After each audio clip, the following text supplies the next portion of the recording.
Hello, everyone. I'm Faded Oasis, and welcome to my fifth anniversary streaming celebration. Some of those were my fifth streaming anniversary celebration. I'm out of it, man. It's December 31st at 6 p.m. my time, and I've got a celebration to do. As you can see, I broke out the giant five balloon. Uh, Turns out when you don't have a straw, those things are really hard to fill. Yeah. So, I'll get into the cupcake later. Yeah. I should turn on music for this. It's my fifth streaming anniversary in 2 days. So I'm having a whole big, hold on, let me get some good music here. There we go. Turn it down a bit. A big 5 day celebration where I'm going to be doing a whole lot. Starting today, it's the pre show, which is something that doesn't make any sense. Don't worry about it. But I'm going to be going through all the games I played in 2025. I know what year it is. And rating them, putting them on a tier list. So, I shouldn't have unplugged that. There we go. This is going great.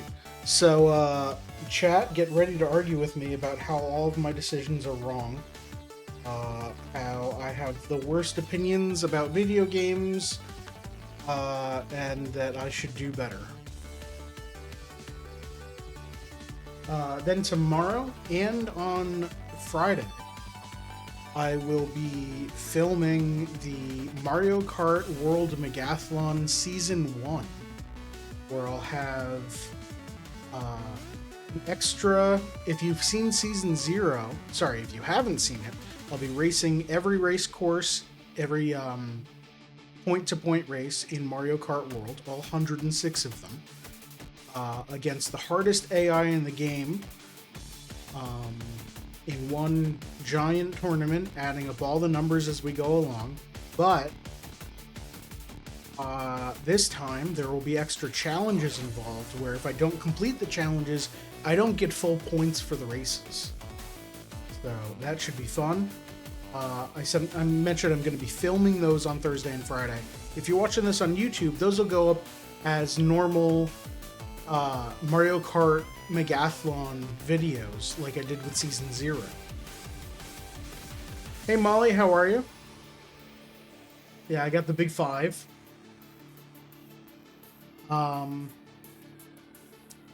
Yeah, so the Mario Kart Megathlon videos will all go up. I don't know when they're going to go up, probably as I edit them down. And they should be relatively quick. Then on Saturday, it's Super Mario 64 Day, where I'll be speedrunning Mario 64, getting a lot of practice in, doing some bingo boards, maybe some challenges, maybe some other things, whatever I can come up with. And then on Sunday, will be Sunday with Friends, where for 6 hours we play a whole bunch of games like Peak, Played Up, Repo, a whole bunch of fun things. And yeah, that's going to be a blast. But today we should do the tier list. Alright, so I spent a while making this. 1 second.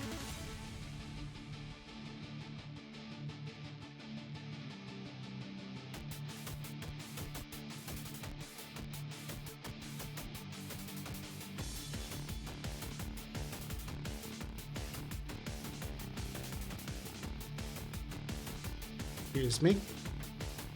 All right, I spent a while making this, making all of the images for all the games. I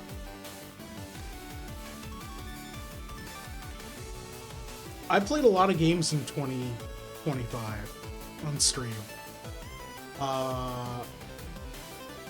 What was the final number? Where did I put it? 2025 look back. There are 57 images in this folder. So I don't know if this is big enough. It probably is. I made the images pretty small. I'll just put up the first one here. We're going to be going through these in order that they appeared on stream. You played 57 games? Yes. Now some of them, it's a little bit cheating because I didn't spend a whole stream on them. For example, the first one here, Pokemon TCG Pocket, which was the first video game that I've streamed in 2025. Hey, Chatson, how are you? Hope me. It's my 5th streaming anniversary. I should edit the stream title.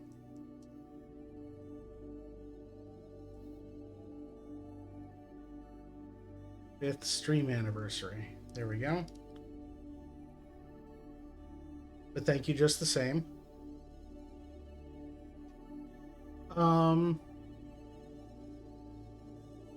So yeah, TCG Pocket is technically the first game I played on stream in 2025. I think I opened like a pack or two. But yeah, that was... Here were we? I should open up my YouTube dashboard and look at all my VODs. That's what I should be doing.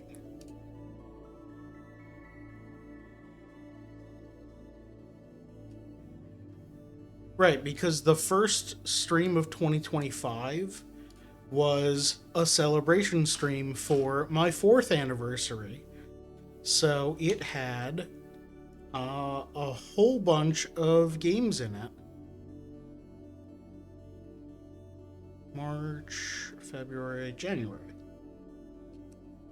On January 2nd, my 4th anniversary, where the first VOD from that, the first hour, was talking about that previous year and opening Pokemon packs. Pokemon TCG Pocket is a game I've been playing daily since it came out, since like the day after it came out.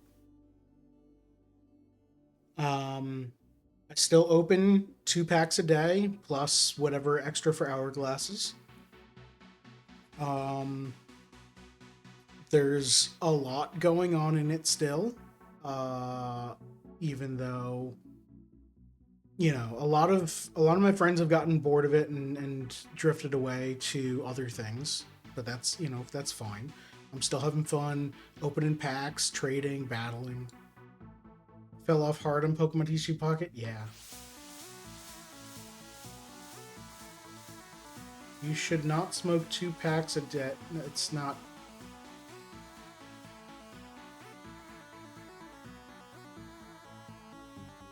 Ollie, is this one of your friends? I hope.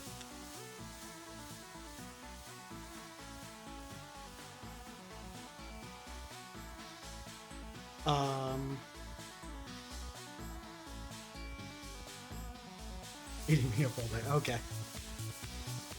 Thanks for stopping in, Chatson.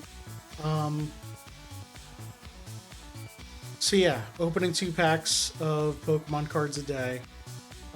Trading, getting frustrated at people for not trading quickly, but, you know, people play when they play, whatever.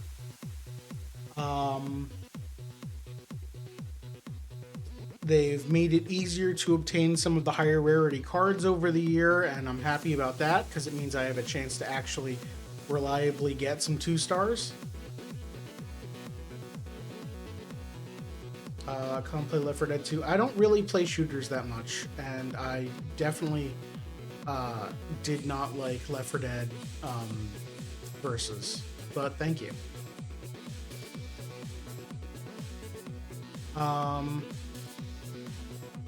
So yeah, TCG Pocket's a game I play every day. So this is definitely going S tier. Not S tier. The battling could be better. Some of the solo missions are not great. So I'm gonna put it 8 tier. It is still very monetized, and I'm not too happy about that, but it's still a game that I play every day.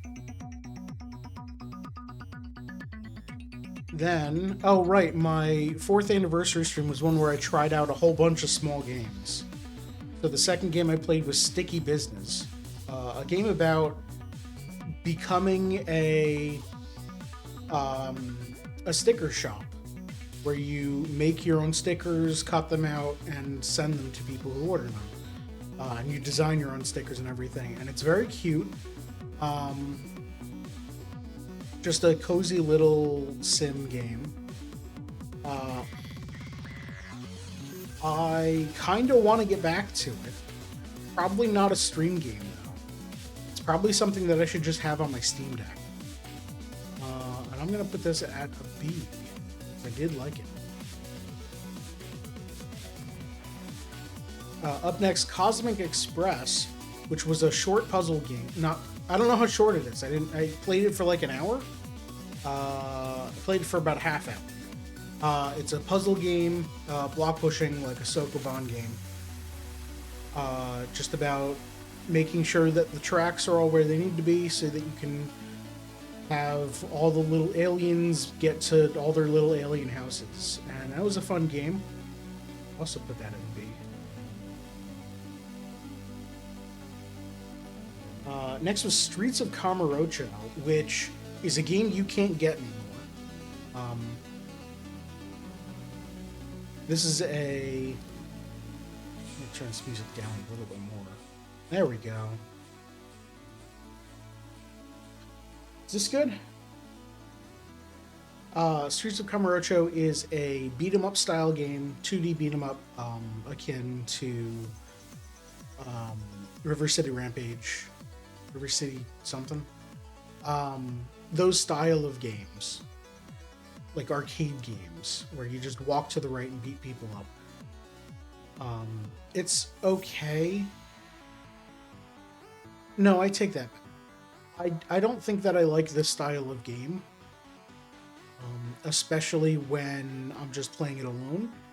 I do like that it's another game that has the Yakuza characters in it, but it just really seemed like they reskinned one of these games with the Yakuza characters. They didn't actually give them any sort of personality. They didn't take any of their personality and try and put it in this game. So it, like, I didn't really like it that much.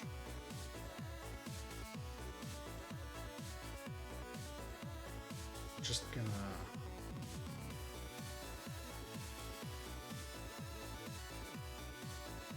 I'm gonna put this over here. Like, I'm sure it's a good beat 'em up for people who like beat 'em ups. But you know.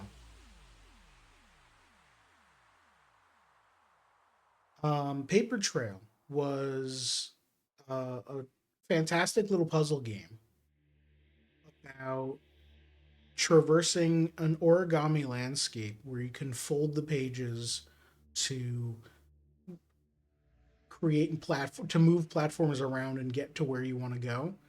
I remember having a lot of fun with it, and it's another game I want to get back to. I'm going to put that up here at B as well. Watam. Watam was a game. I'm not sure I can describe what type of game. Wacky adventure.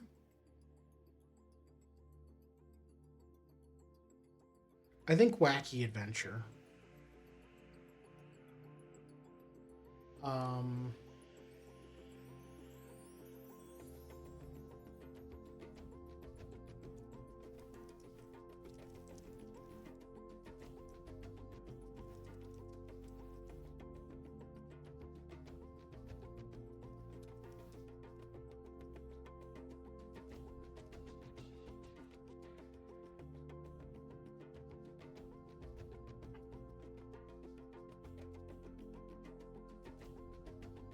this game was wild. Yes, absolutely.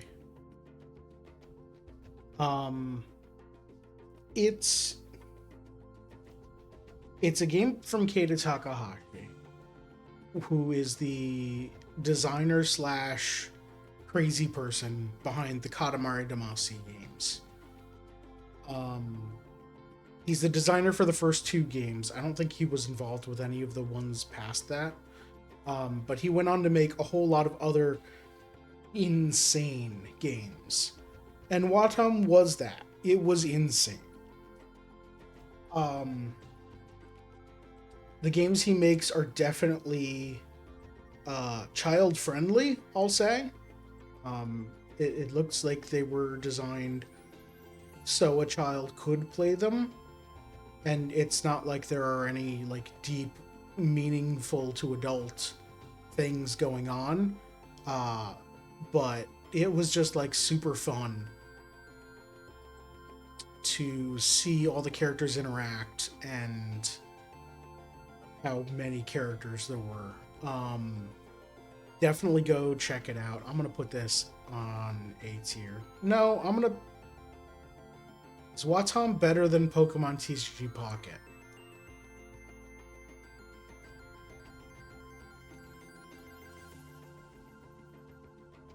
Kinda. I'm gonna put Watam in S tier.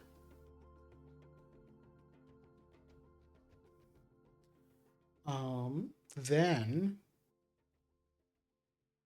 still on my 4th anniversary stream, we played some PlateUp.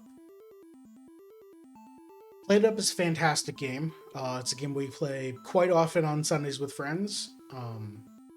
It's if you've played up S tier, yes, I'm gonna put it there now.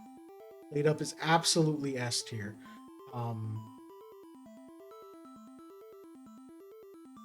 It's a kitchen management game, couch co-op or online co-op, much like Overcooked, but with more of a progression than Overcooked. It's roguelite style, so you have one kitchen that you're making one dish, and as you progress, it slowly gets harder and harder. You have to make more things. The customers get more impatient, or there are more of them. There are definitely more customers. There are always more customers. Oh my god, so many customers. And when you fail, the game says, great, you get some XP, you get an item that you can bring into future levels if you want, kicks you right back out, and then you can choose a new main dish and a new level. And the things you can do with automation in that game can get insane. Go back and watch the Frozen Turkey streams if you want to see that. After PlateUp, still on the 4th anniversary stream, I played some Haiku the Robot, which is a Castlevania-like, Metroidvania, if you will, of this little tiny robot who is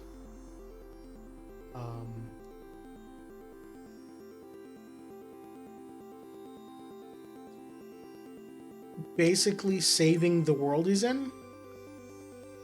If I'm remembering correctly, it's been a while. I did finish Haiku on stream. There were several other streams after the 4th anniversary stream where I continued Haiku. Looks like 5. Yeah, looks like there were 5 Haiku streams, including that 4th anniversary stream. yeah, you're a little robot and you're going around making sure the evil virus is eradicated and whatnot, and you power up, and it's a great little game. Um, I'm gonna put Haiku in S tier. More people should play it, absolutely. After Haiku, we played on Sunday with friends some Moving Out 2. I believe this is the first time we'd played. Yes, we started Moving Out 2 on January 6th, 2025. Moving Out is fantastic as a cooperative um, couch co-op game. You are a team, you are a moving company, and you are moving furniture out of or into a house. And you have different goals along the way. It's level based like Overcooked, but it's fun to see all the different mechanics that they introduce. I'm gonna put that on A tier.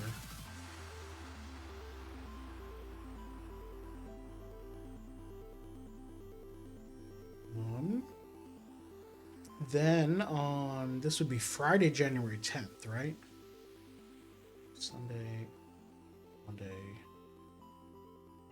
I guess this would have been Thursday.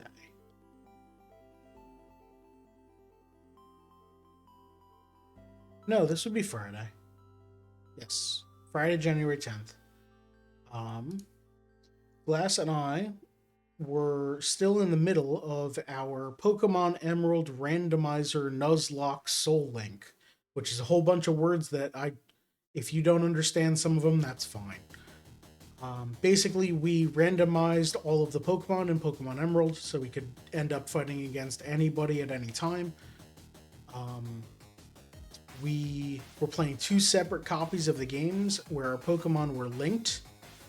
If I caught a Pokemon on Route 1 and Glass caught a Pokemon on Route 1, then they were linked, they had the same name, and if one of them fainted, they both did. So it was a challenge that had a lot of issues with it. There's a lot of grinding involved in a Nuzlocke if you start losing party members. So I guess the way we were playing it is not the best way for me to first play Pokemon Emerald. I had played Omega Ruby on stream before. Overall, I think the mainline Pokemon games are fine. They're not my favorite genre of game, and I much prefer Pokemon in an environment where they can show off like how Pokemon live instead of Pokemon what moves they learn in battle. Battling is like the least important part of Pokemon for me. I much more prefer games like Pokemon Snap, where the Pokemon are running around and you can interact with them and they'll interact with each other, and some will be sleeping over there and then chasing other Pokemon. Like the Bidoofs are all building a dam so that they can live in this wooden structure. Like all of that stuff feels more like what I like about Pokemon than you have a party member of 6 members. They have elemental affinities, and they battle and level up and learn more moves. That part's just like generic JRPG, and I'm not a fan of JRPGs, so I'm gonna put this at C tier. If you don't like where I put Pokemon Emerald on my tier list, leave a comment about it.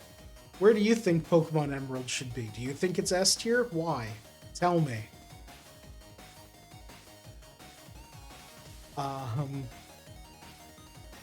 Let's see here.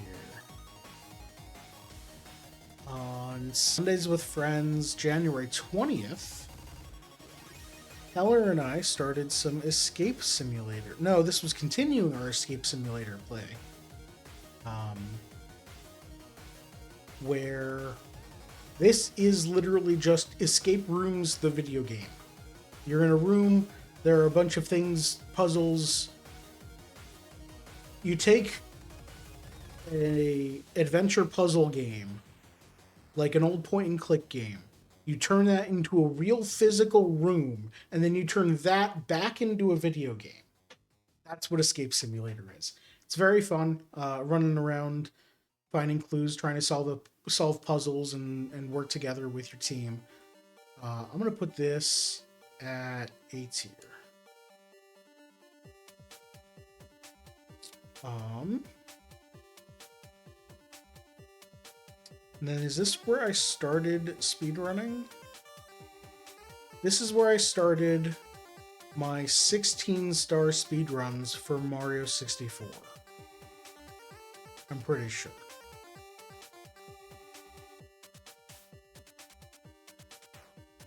Or maybe I got back into it for a little while and was into it before.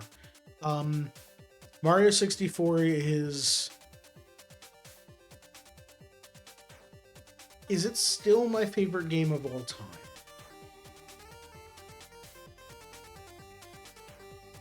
I think so.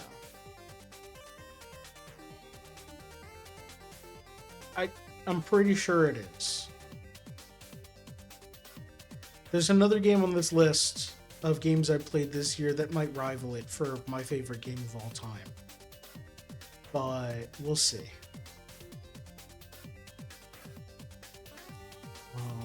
If you want to see me play more Mario 64, tune in on Saturday.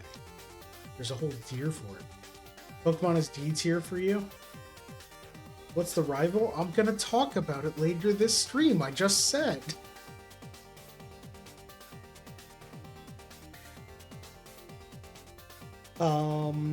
Rift the Necrodancer. This game came out in February? January? It came out this year. This is the first game that came out in 2025 that I played. It must have come out... No, it would have come out the week of this stream, because I would not have waited a week to play it. Rift of the Necrodancer is a game I've been waiting for since Crypt of the Necrodancer, or since they announced it, really. Standard rhythm game with a twist of the notes that are coming at you are enemies and can move around on the screen or take multiple hits to destroy. And then it has Rhythm Heaven mini games in it and punch out sections in it, punch out boss fights. It's wild. I want to get back into playing it. I want to check out more custom maps or custom songs now that it's been out for almost a year and people have made probably much better custom tracks than the ones let's see. Challenge mode, hard difficulty. When did I do the custom song stream for Rift of the Necrodancer? Because it was like 2 or 3 weeks after it had come out, right? Custom tracks. That was February 12th. Oh, it was the week after it came out. And that is still one of my most viewed streams on my channel. My YouTube channel. Because I go through, 20 custom songs and play them as much as I can. So I guess it was a good showcase for, like, here's a bunch of here's what these songs look like. I really like Rift the Necrodancer. I didn't get anywhere near as deep into it as I did with Crypt of the Necrodancer, or even Cadence of Hyrule. I've played both of those games way more, because I guess they have more replayability. This is just a standard rhythm game that, when rhythm games get too hard for me, I tend to stick to, like, just below the difficulty level I can handle for a while. and I might try to push myself a little bit farther, but generally I just play it at what I can handle until I get bored of it and move on. So I think that this is an A tier. Just because I haven't it hasn't drawn me back into it lately.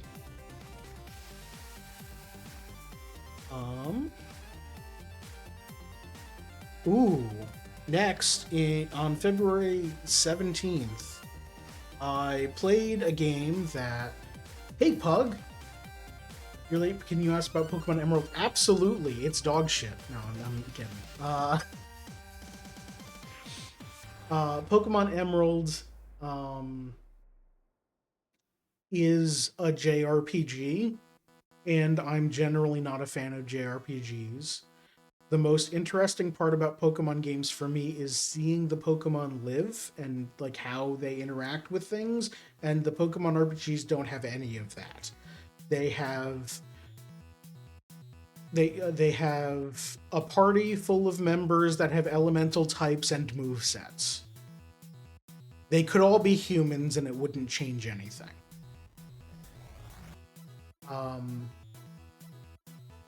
So Pokemon Emerald is not,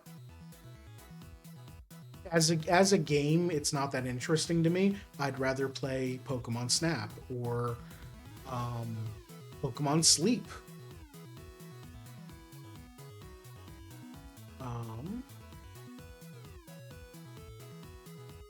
So where was I?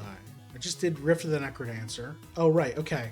So next, I started a game that I've played a lot of previous ones in the series on stream, and I've heard a whole lot of great things about this game for years, if not decades. Hi, Pug. How are you? Mega Man X.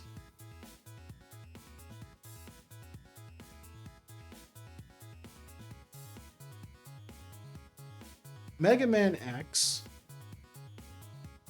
for me, was extremely disappointing. To the point where I did not finish it. I have never gone back to Mega... I streamed it for, what was this? 4 streams. And the last 2 of those streams were so disheartening about how that game is designed that I just stopped playing and didn't feel like beating the boss anymore. And I like platformers. I liked all of Mega Man... Well, I liked most of Mega Man's 1 through 6. Mega Man X had a lot of issues near the end of the bosses being too hard to learn their patterns, and then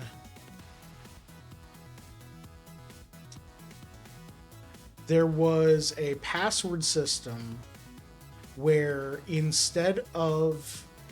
There are like 4 boss stages, the Sigma stages at the end. And if you get to, every time you beat a level, it gives you a new password. And you beat Sigma 1, it gives you a password. You beat Sigma 2, it gives you another password. You die in the middle of Sigma 3, you'd figure, okay, I'll type in the password it gave me after Sigma 2, and I'll just start at the beginning of Sigma 3 again. No, the passwords for the Sigma levels are broken and all start you at Sigma 1. So it's a platformer with a run back where I needed to keep playing all 4 levels to get to those bosses again. So it would take me extremely long to get to a boss that I would die in 30 seconds and learn maybe one thing about, and then have to start over. And there were sections that you could use to refill your life on the way to make trying to learn about that last fight easier. Except in order to do that, you needed to grind a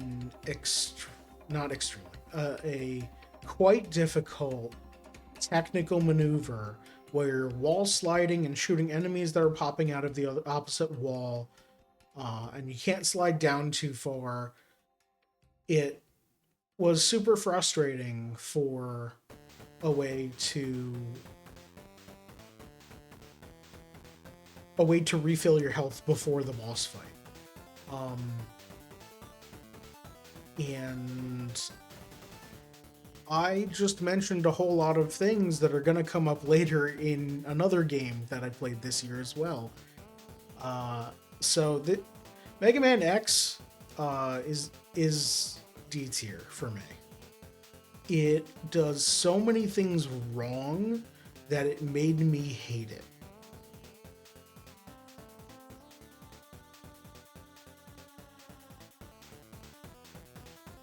But I don't know. I can't think of a good thing to say about Mega Man X, honestly. Like, it's a Mega Man game, but so is Mega Man 3 and 4 and 5, and I can just go play those. It added... The mechanics it added for movement made movement harder. Because there were a lot of extra things that you never needed to do. I don't know. Where were we? Mega Man. Emerald played up. Aha! After Mega Man, I said, you know what? I just finished Pokemon Emerald. I just gave up on Mega Man. I want to play a game that looks interesting to me, and I picked out an indie game that's been sitting on my wish list, or sitting in my library for a while. Dungeons of Hinterberg. Dungeons of Hinterberg is a 3D action beat-em-up about exploring this mountain town in the Swiss Alps? I want to say the Swiss Alps, not the French Alps. Yeah, it was the Swiss Alps. Cozy little mountain town that became a popular tourist attraction because it was one of the few, if not the only, area where magic occurred. There were magical enemies that these adventurers would go fighting against as a vacation. And the entire town kind of became a tourist destination just because of that.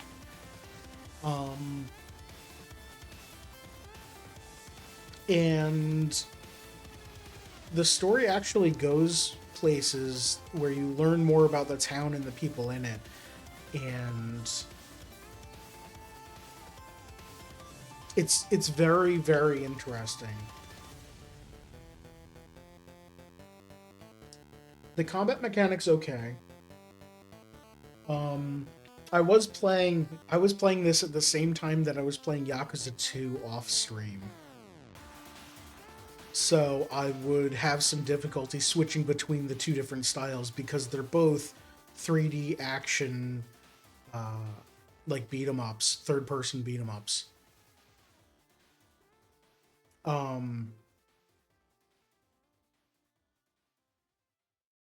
But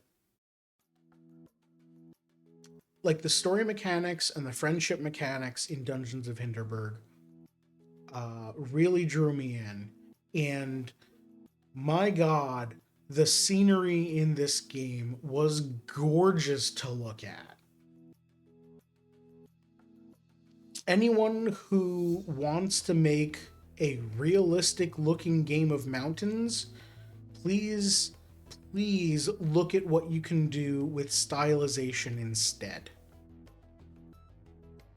Go look at games like Dungeons of Hinterberg with these beautiful stylized mountains that are, have some realistic elements to them, to the way they're laid out, but the beautiful colors involved, the saturation of, I mean, even in this screenshot, that grass color is so saturated yellow that it pops against the blue background of the mountains.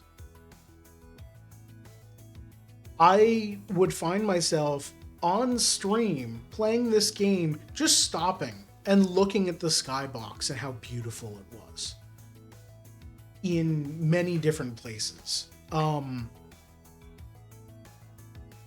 This game is fantastic.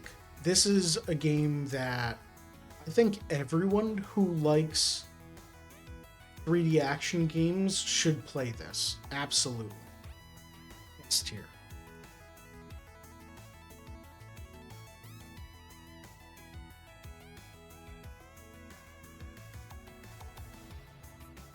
I played Dungeons of Hinterberg for a long while, so let's go back a page.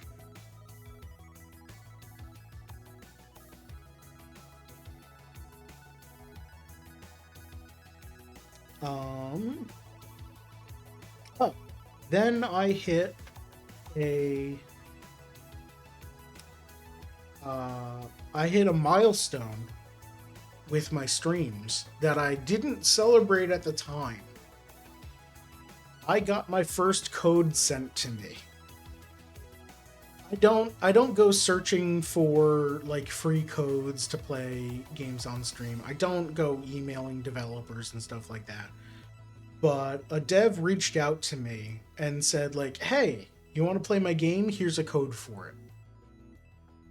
And I was iffy about that at the time because like it feels like I'm doing your press work for you to, all one of my viewer. Like it feels like it feels like free advertising kind of.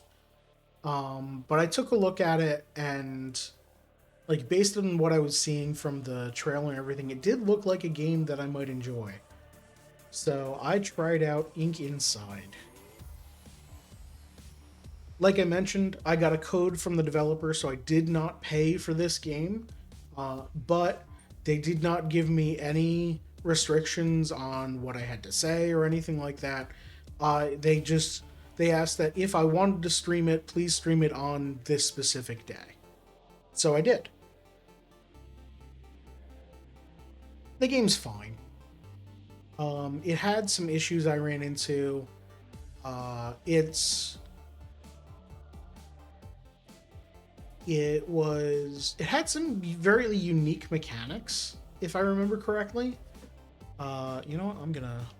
It was an RPG where during combat you're playing dodgeball against your opponents.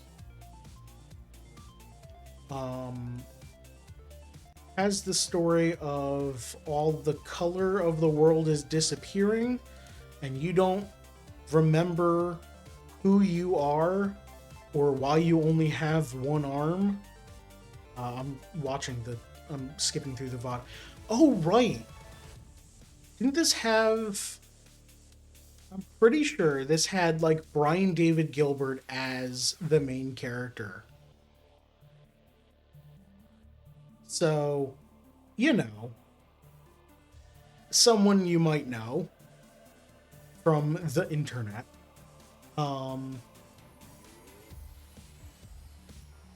Yeah, had a lot of cool mechanics in it. There's a freaking little bug in here.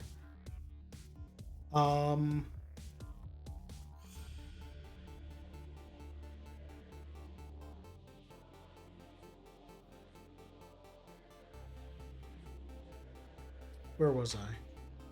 Yeah, there's a lot of cool mechanics in it. The art style is unique in a not a comic book, but like children's drawings on lined paper, and mixed with kind of Saturday morning cartoon ish. Uh,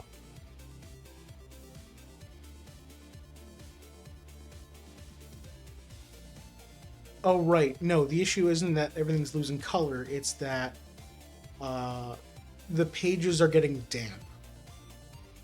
Children's drawings in notebooks are getting damp because they're in a closet getting water dripped on them or something. So, yeah, it's quite fun. I'm gonna put it at C tier. I never actually went back to it. Uh, let's see.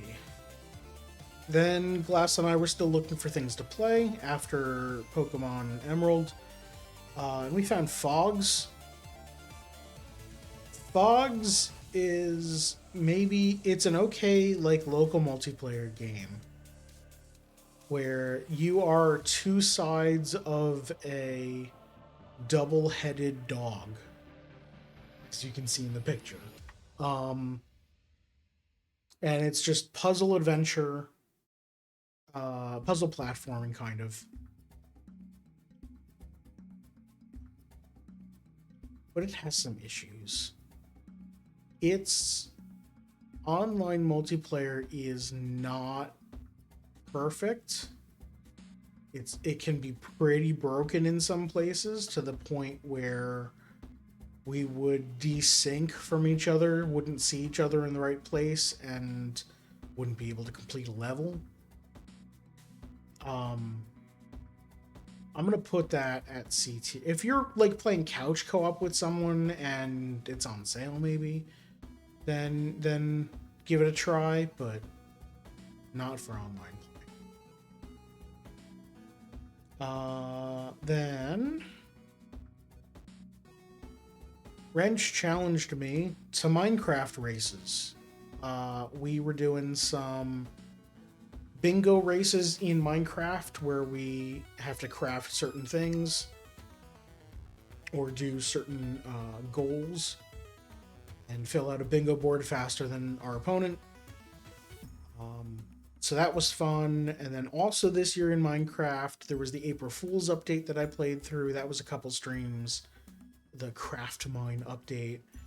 And then we had I think it was up to 5 players, maybe 6 at the end, where we had a server where we were teaching 2 people the basics of Minecraft. All of those were fun.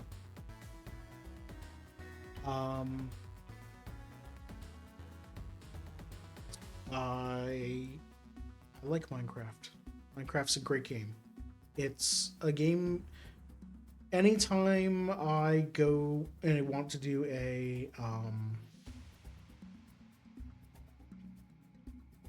just like a survival crafting game, I just go back to Minecraft because it's so good. S tier.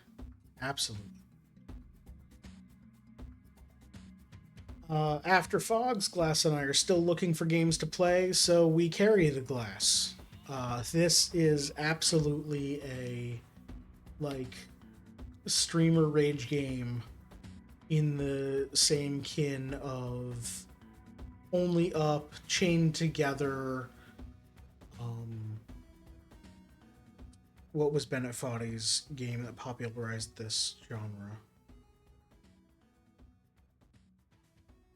Oh god, what was it called?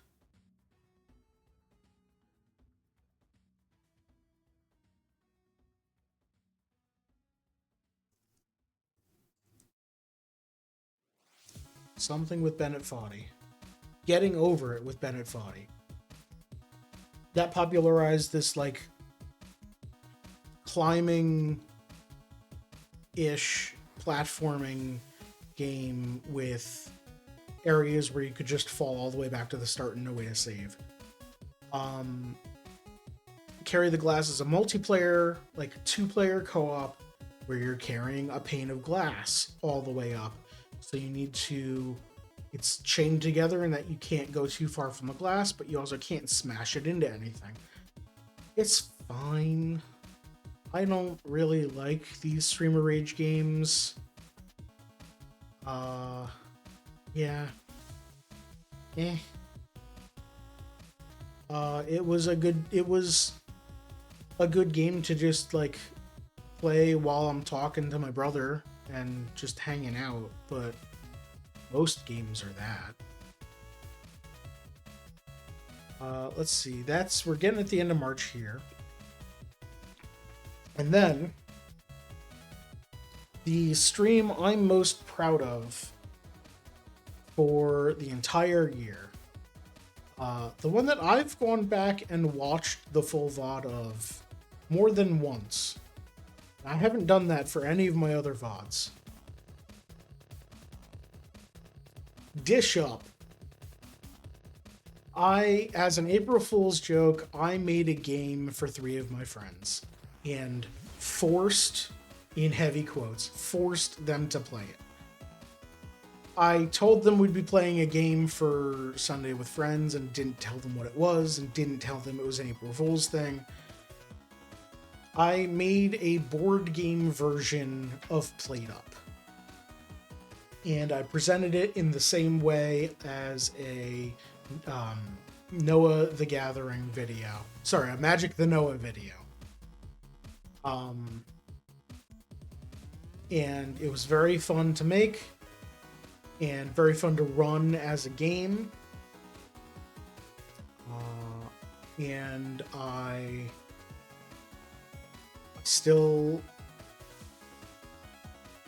had a whole lot of fun with it,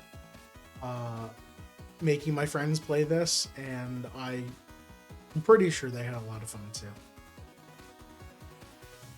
Dish Up is S tier. Although, you can't play Dish Up anymore, so it's probably like A tier? They took it down from where you could play it really fast when I never reset the game. I mean, technically I still have the spreadsheets and the the slideshows that I used for it. But I'm not going to run another Dish Up game. So, A tier. After that, the next week on Sunday with Friends, we started playing This Means Warp, which is a space roguelike. Much like, not really FTL, kind of FTL, where you have a ship that you need to upgrade, but the co-op component is that you have different rooms on your ship and you need to run around and certain people need to do certain tasks to try and fight off enemy ships. So 2 people, you have a person on the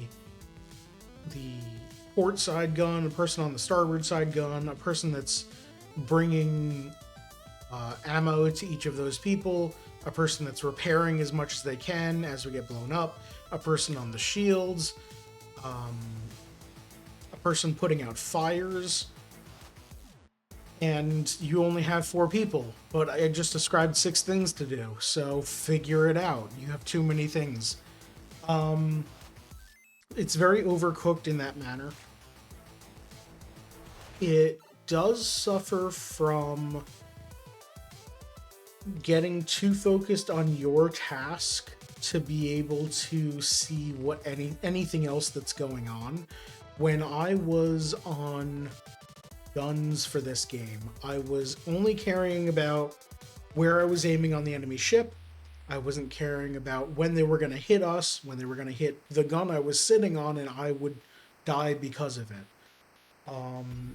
So it's way too easy to get focused on that.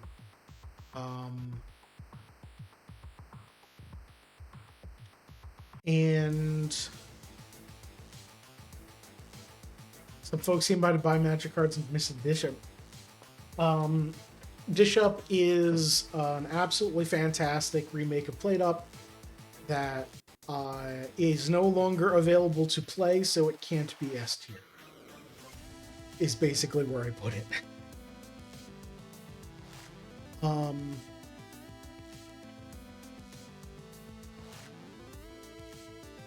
This Means Warp, it did have the issue of it's a roguelike where we started hitting a wall and didn't know how to progress. We didn't know how to do better. Or at least I didn't. So I think I'm going to put that down on C tier. Because it started rubbing me the wrong way that, like, we're trying our best and I don't see a way to improve. Which is not how roguelikes should be. You should always know, like, okay, I could work on doing this better, I could work on doing this better, I can earn money to get this upgrade, you know, a few different ways that you know you need to improve, and you do whatever the game throws at you, because it's a roguelike, random things happen.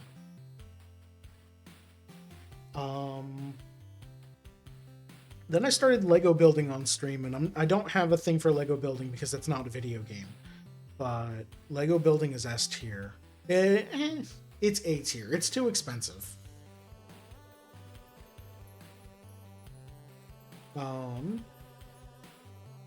The next game I played on stream. Oh, right. After Carry the Glass and I needed something else to play. So we played Portal 2, which we hadn't played in over a decade. I don't want to think about when Portal 2 came out and how long ago I played it. So we played through all of Portal 2 co-op. I think it was like 3 streams. Portal 2 is a fantastic game. Highly recommend. S tier. How did you miss the Portal 2 streams? It was 3 Friday streams with me and Glass. This was back in April? Yes, back in April. Then, on a tech test, right, I was testing out. This isn't going to work, is it? If I join a voice channel, it'll work, right? Do that, and then do this. Oh, but it's all the way down there. This. There we go. This face here. I was testing this out and needed something to play while I was testing it. So I played some Mario Kart 8 Deluxe for a little while until Molly joined in. We played some Played Up. This looks stupid on top of my body like this, but okay. Yeah, Mario Kart 8 Deluxe is still a fantastic game, S tier. And in fact, I'm putting so many things in S tier, I might want to drop some things down. But looking at all these, I don't think I can. I think they're all S. They have a cool face, thank you. Boop. There we go. And I can leave that Discord channel.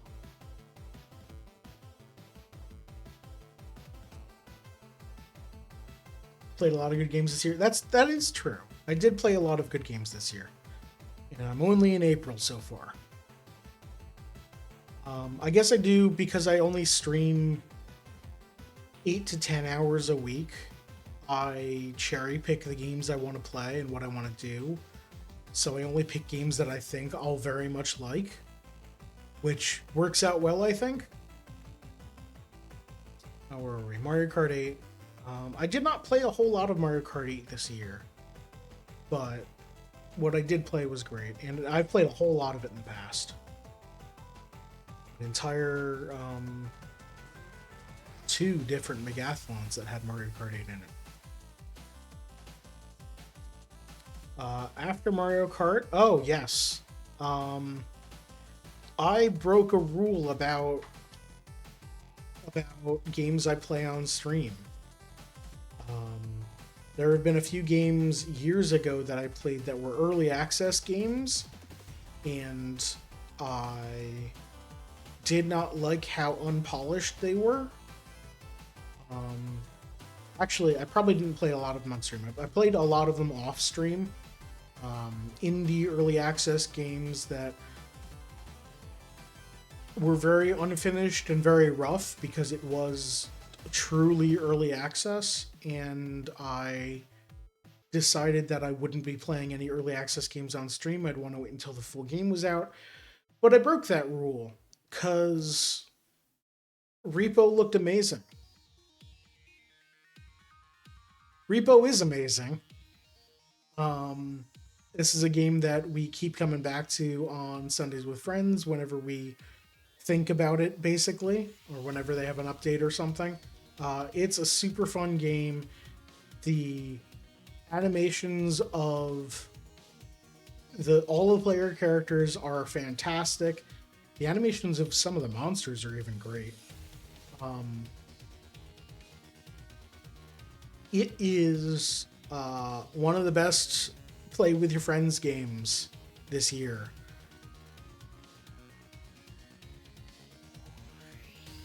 I played too many great games this year.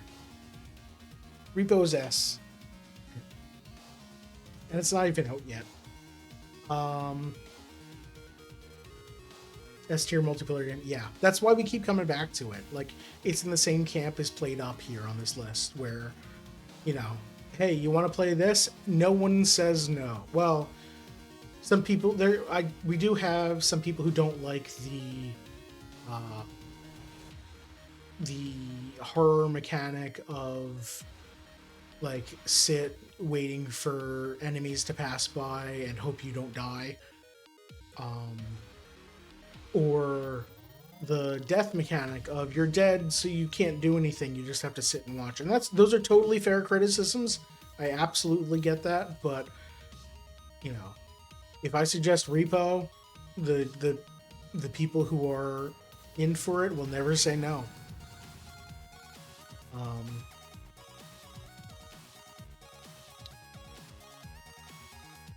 And I guess, yeah, if you don't like although I guess they've been improving Repo, adding small things to let you do something while you're dead, or to they've been making weapons better, so you don't just have to sit and hide. So I guess the devs are trying to make the game better in that aspect.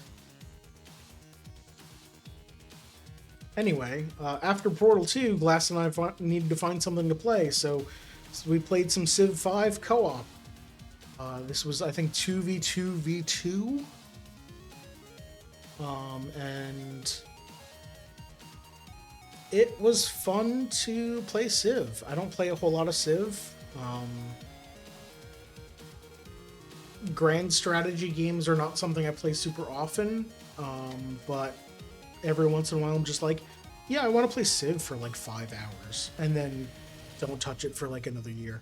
Civ's a great game.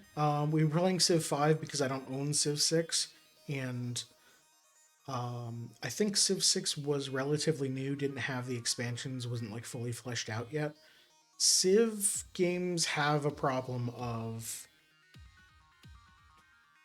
they build up so many expansions and so much DLC for an existing game, and then a new one comes out and is basically just a bare bones game, but everyone's been playing the previous one with everything in it, so everyone's just like, I don't want to play a game that only has 12 civilizations in it. I want to play this one that already has 100, or you know, those numbers are exaggerated, but you know what I mean. So, and I totally get that. That's why we didn't play Civ 6. Also because I was worried about graphics card and CPU issues with me trying to stream them. As a game that I don't play that often, I think it's B tier. I want to come back to it eventually, but you know, it's a good game.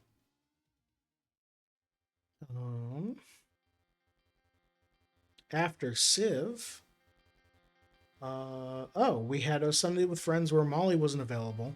It was Heller, Wrench, and myself, and I was just like, we could play Repo, but Wrench doesn't like Repo. We could do this, we could do that.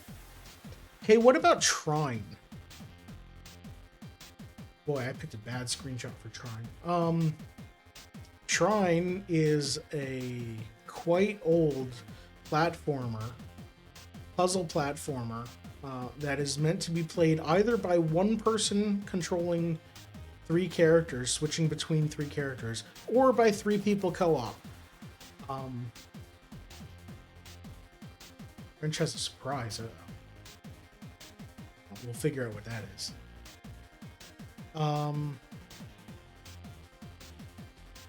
And we had some fun moments in Trine. Specifically when we absolutely refused to look 5 feet to our right. There was a door that we needed to open because there's stuff down there and we need it.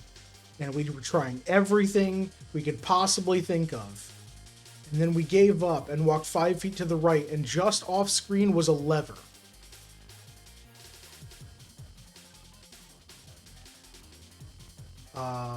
Trine is good. I'm not sure. I'm gonna put it at beats here. It didn't really hold up with. It didn't age very well. There are issues with online multiplayer, with controller configurations that definitely could be fixed. And we were playing Trine Enhanced Edition or Enchanted Edition or whatever. So it was already the upgraded version of Trine, and we were still having controller issues. So I think B is fair for it.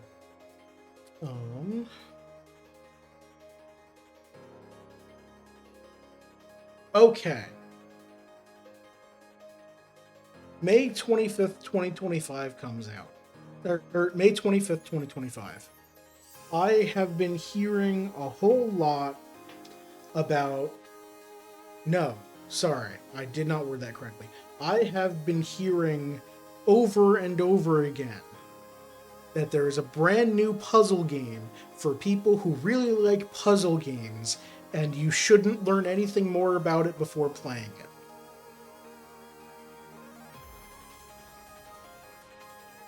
Blueprints is a puzzle game for people who love puzzle games. And if you are a person who loves puzzle games, you need to play Blueprints.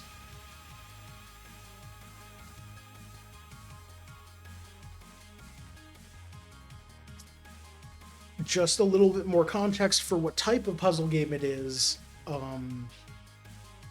There are some card drafting elements. What the hell?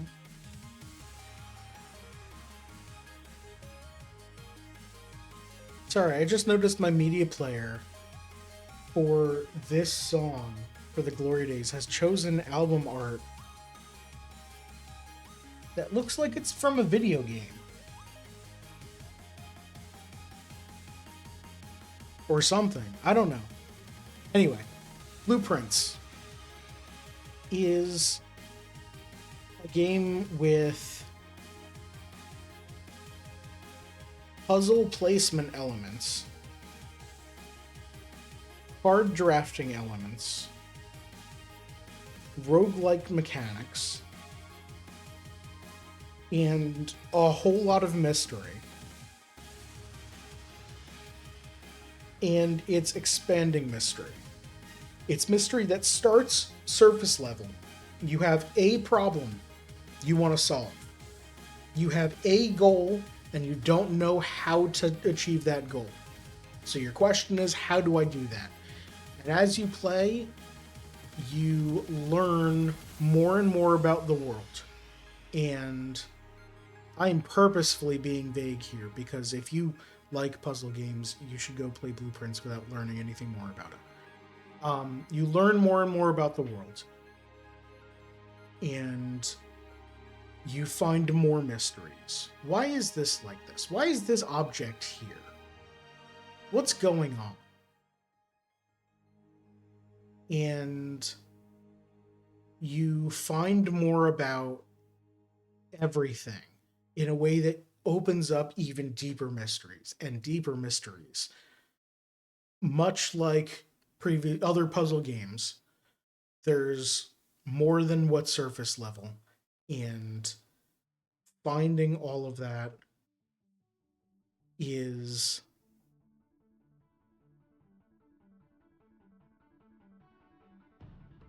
is um incredible. Blueprints. Blueprints is the game that has me questioning whether Super Mario 64 is my favorite game of all time anymore. I don't know. Blueprints may or may not be my favorite game of all time.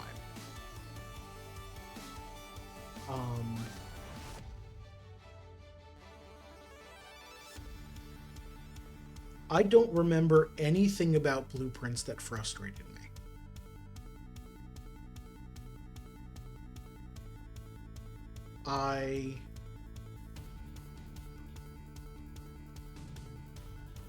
I'm not done with Blueprints yet. There's still more I want to do with it. I don't know if I'm going to be streaming any more of it, but I want to like learn more about everything. I want to. There are a few extra things for me to do in it. I'll just say that. And when that's done, I want to be able to wipe my memory of everything about Blueprints so I can play it again from scratch. And I wish that was possible. Blueprints is fantastic. If you like puzzle games, go play Blueprints. Alright, that's enough about that.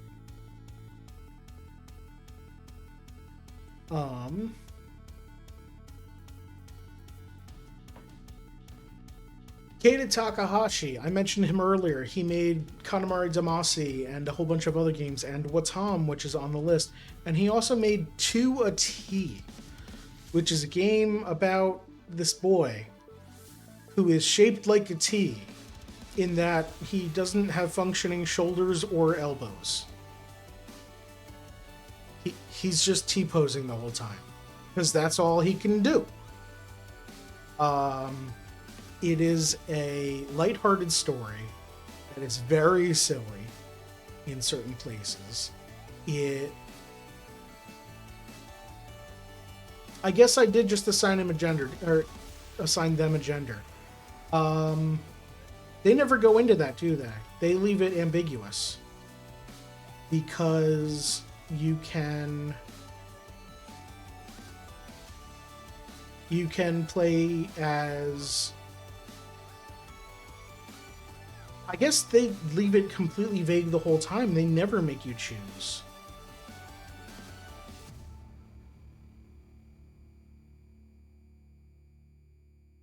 And they never go into it. They never, like, stress it's not important to the game. You are this child. And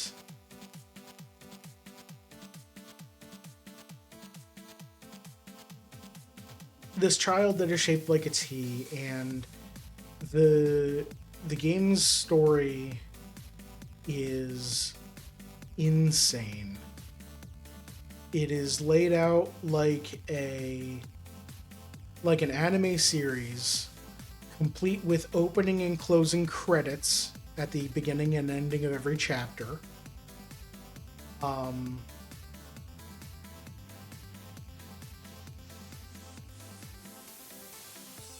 What was their name? Don't even remember their name.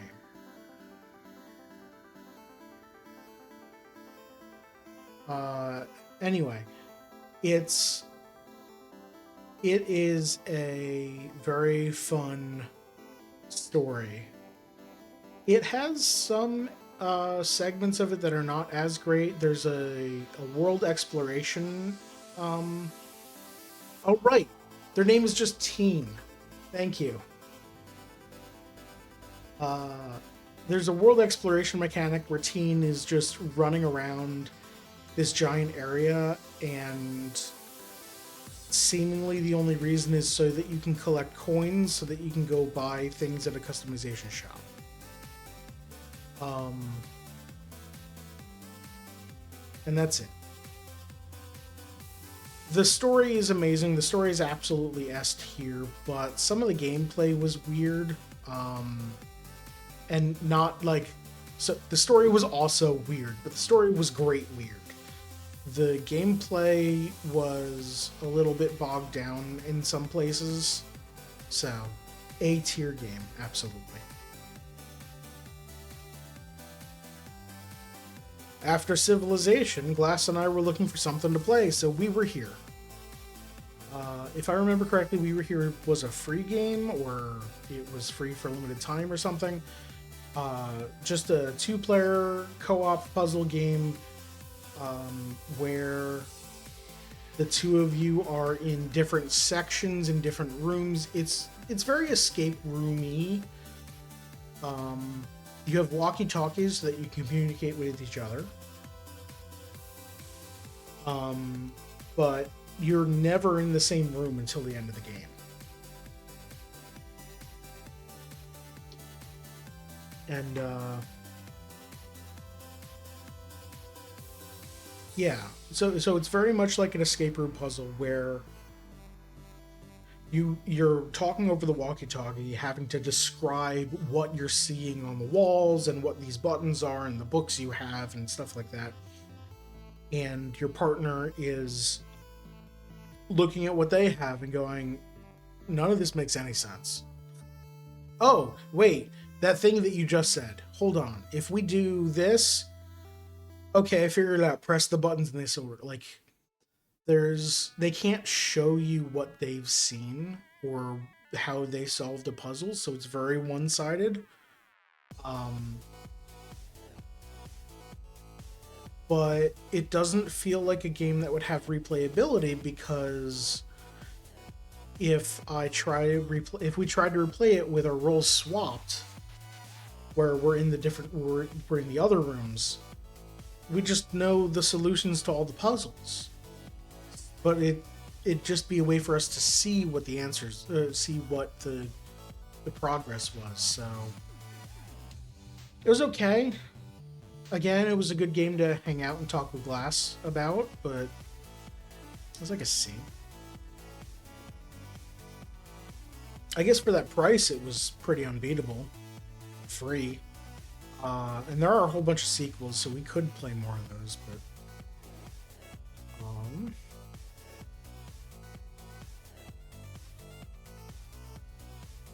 where are we now? So that was in May.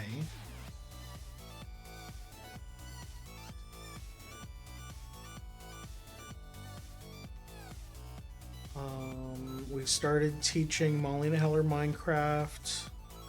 Still playing Blueprints, Dungeons, all through June. Yes, June 20th.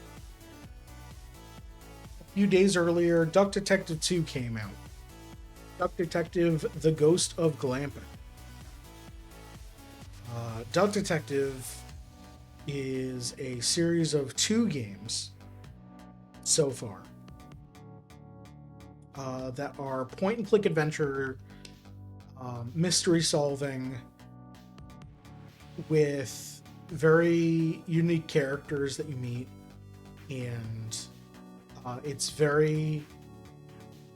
it has mystery solving mechanics that I haven't seen before, but I've heard they're in other games, where you have your book that you're filling in the blanks to basically solve everything. It's actually, no, I have seen the mechanic before. It's very Return of the Obra Dinn in its detective aspect. You go around looking for clues, talking to people, then you open up your book and you fill in the blanks with what you think happened. With basically a Mad Lib style of blank got mad at blank for doing blank. And you're like, okay, this. So then blank stole blank's blank to blank, and you have to fill in all those, and And as you're playing through the game, you're learning the words and the names that you need to fill in those things. It's very fun. Both of the Duck Detective games are fun. The voice acting in them is great. Absolutely fantastic. This is an A-tier game, absolutely.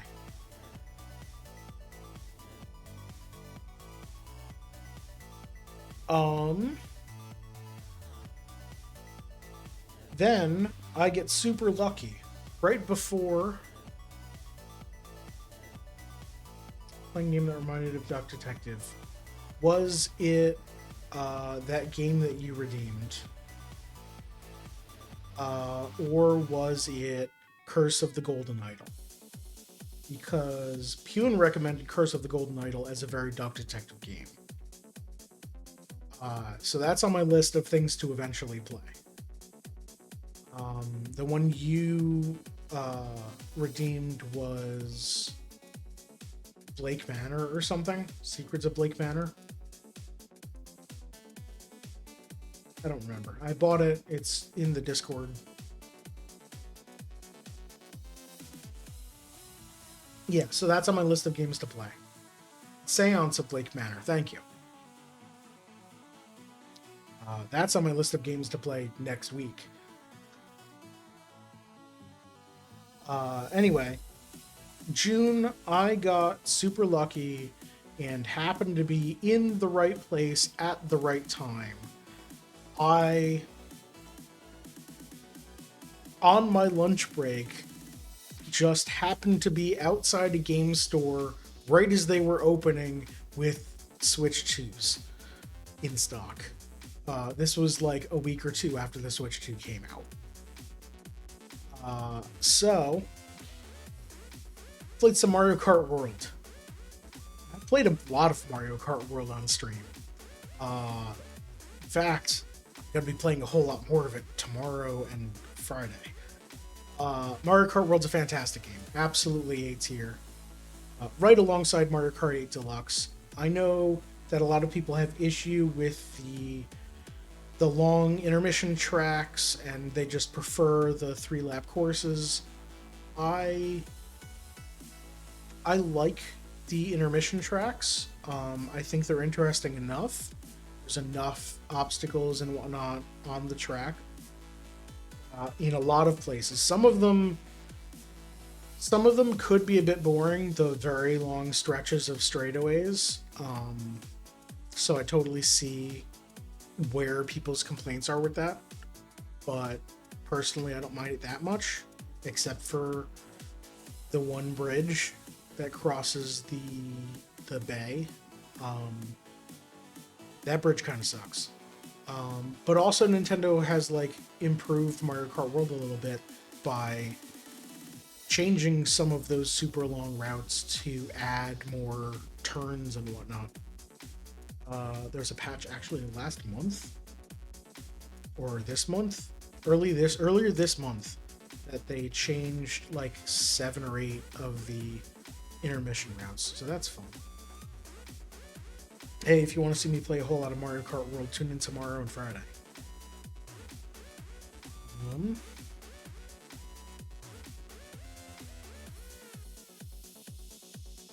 Let's see.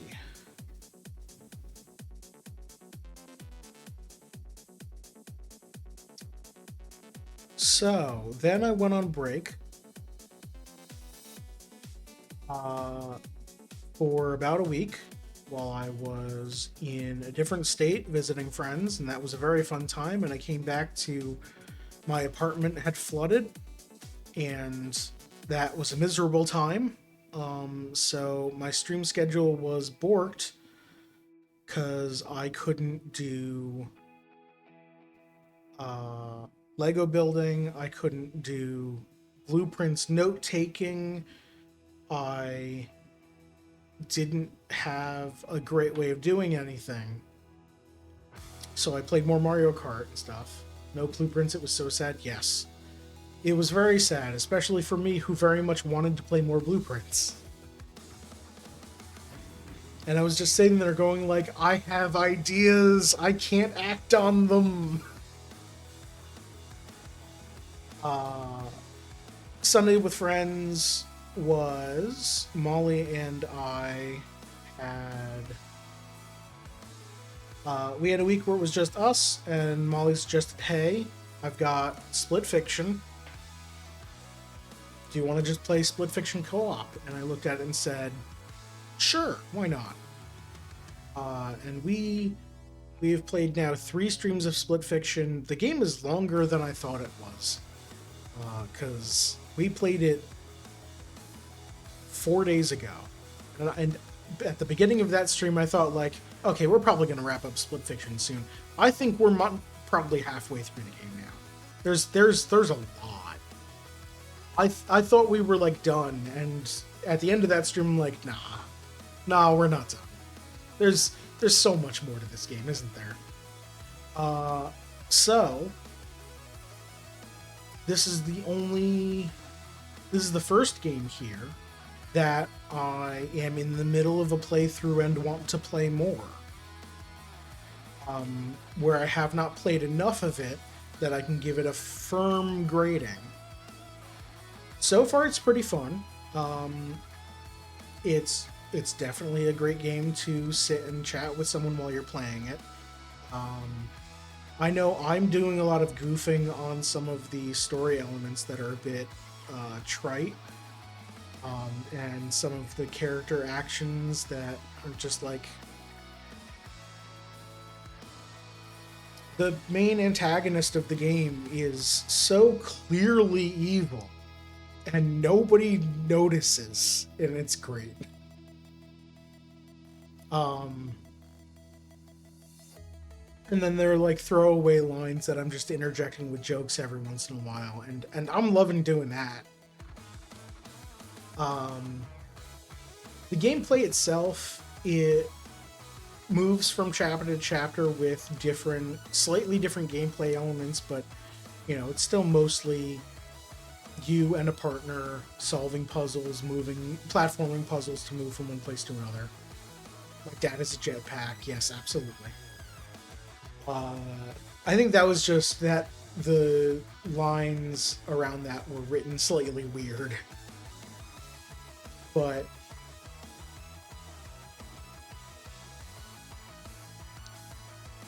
like Zoe was talking about... Zoe or Mia? Which one's which? Molly, are you Zoe or are you Mio? I don't remember. I think I'm Mio, right? You're Zoe? Okay, yeah. So, Mio is like... Zoe's asking legitimate, serious questions about like, hey, is this cool? What is this? And then Mio's kind of dismissive of them at first, and then realizes that no, she should answer these questions and goes back and answers them. But that's where my dad as a jetpack came from. It's like,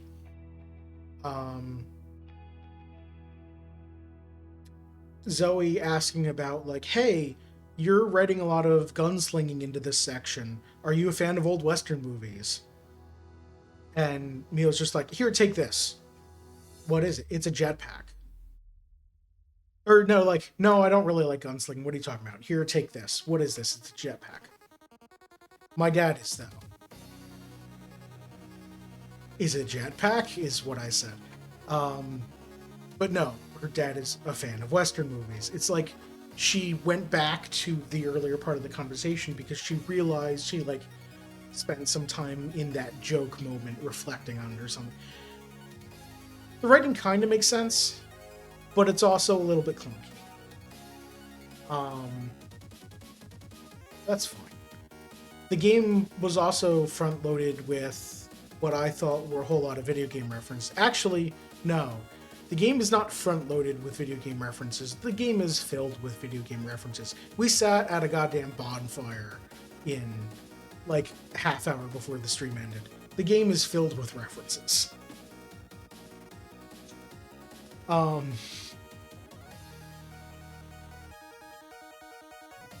So far, like, if the writing keeps up the way it's going, the writing's, kinda kind of good, kind of great, like in the middle there. The gameplay's fine. It's probably a B tier game for me. Like, I'm having fun playing it. Maybe if they do something great near the end of the game, I'd bump it up to an A, but, we'll have to go into that for the 2026 look. Alright, so it's July. My apartment's flooded and being renovated, and I can't have access to my top-down cameras. Or at least not my Blueprint setup. So I can't play Blueprints. So I go back to a series that I've played a lot of on stream, Castlevania, with Castlevania Dawn of Sorrow from the Nintendo DS. This is actually, I'm playing it through the Castlevania, whatever their collection is for the DS games. Just thankful Split Fiction is so forgiving on the hard parts. Yeah, absolutely. The instant, like, respawning in the same room and everything, that's great. God, if it were more punishing, if it sent you back to the beginning of a boss fight when you die, I would just, like, I would have given up on the first stream or something. I am so glad about how forgiving it is. Castlevania Dawn of Sorrows.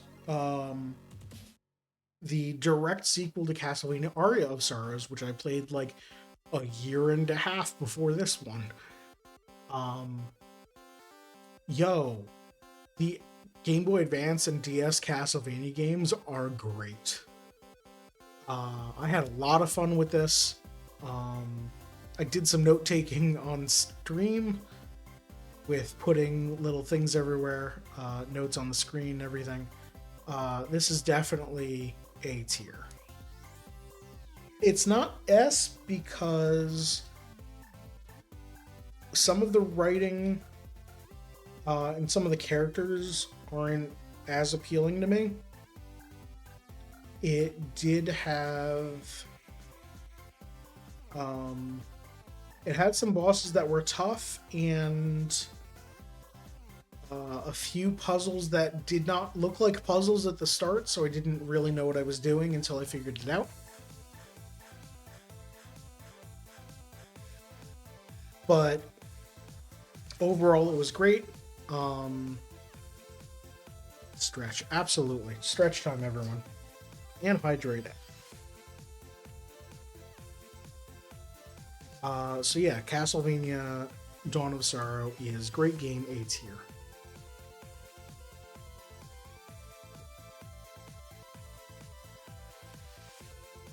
I don't remember what the next Castlevania game is, but I should get to that at some point.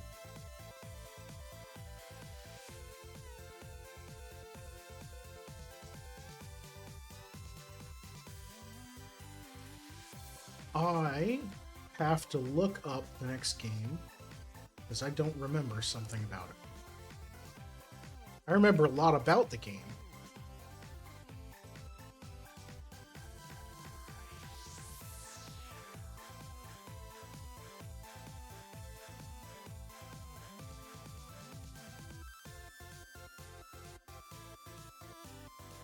It's not early access, is it? No, it's not. They're just constantly updating it. Okay. No, it's not early access. So the next game, just like I saw a whole bunch of Repo and said, hey, this game looks super fun, let's all play it. I saw a whole lot of Peak and said, hey, this game looks super fun, let's all play it. And most of my friends agree. This game is super fun.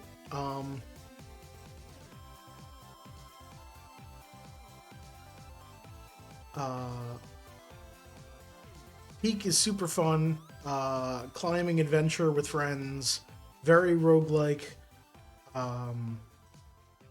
With daily mountains, so if you die quick, you can learn from your mistakes and try again.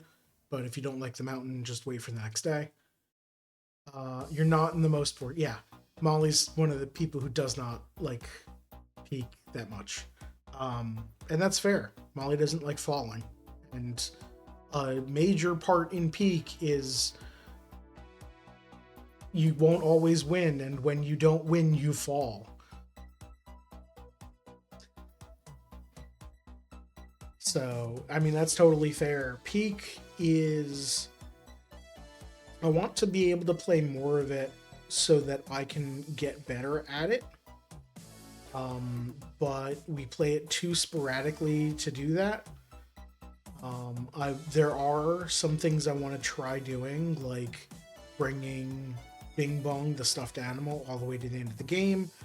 First, I want to get to the end of the game. Then I want to do, little things like that. Tell him you played with Wrench and fell into an inescapable crevasse. No, I don't think you did. Or maybe you mentioned it or something. Oh, no. Yeah, you sent screenshots of that. I remember that. Yeah, it sounds like it sucked. But Peak is pretty fun. I'm split on whether to put it A or S. I think I'm gonna put it at A because if we played it more, it'd be S.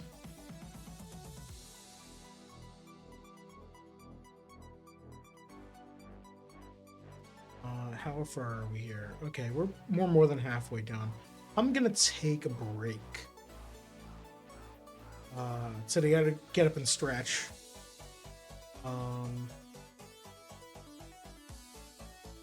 Yeah.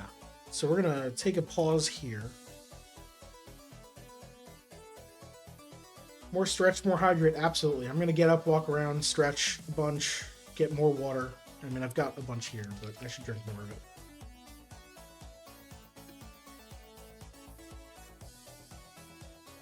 Everyone stick around. I'll be back in just a few minutes. Break. No, break.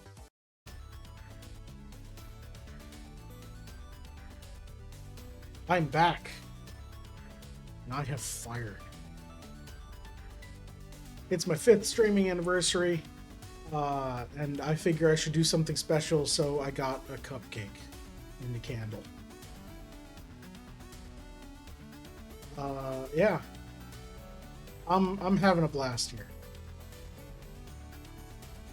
There we go. Now let's have that set off the smoke detector or something, right?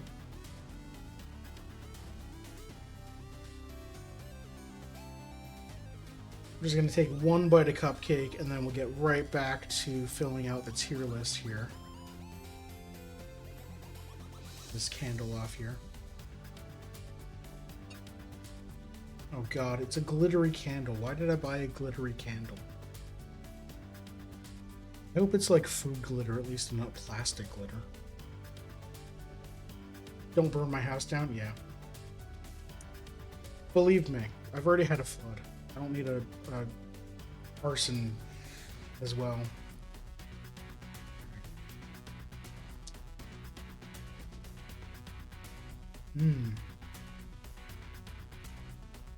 That is a cheap cupcake.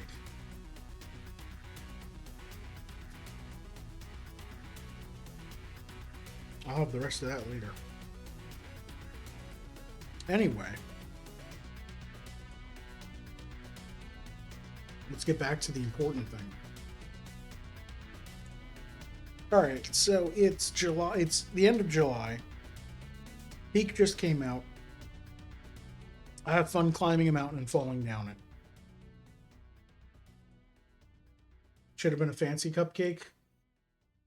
I bought them at my supermarket.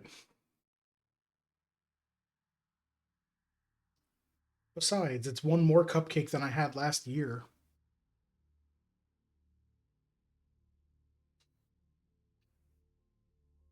Anyway. The music end? No, it's just quiet. Oh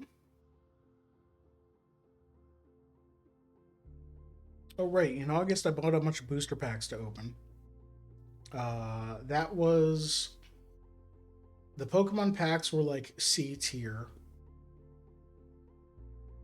The Magic packs were like A tier, and the Hololive packs were like B tier. I don't have things for those because those aren't video games.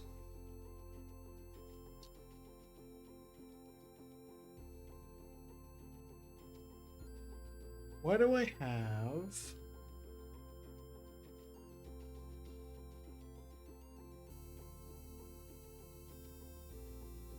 What happened? Why did everything jump around?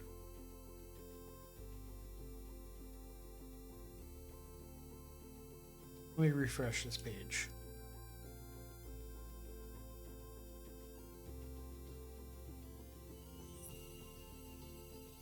Okay.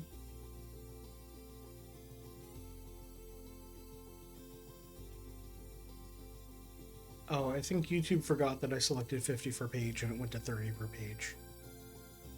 That must have been what happened.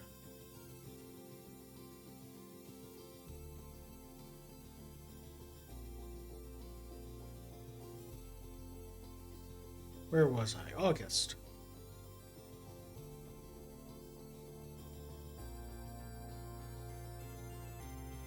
Okay, so in August there was the summer sale, and a game that had been on my radar for a very long time got cheap enough that I convinced a bunch of friends to buy it, and we played Super Crazy Rhythm Castle.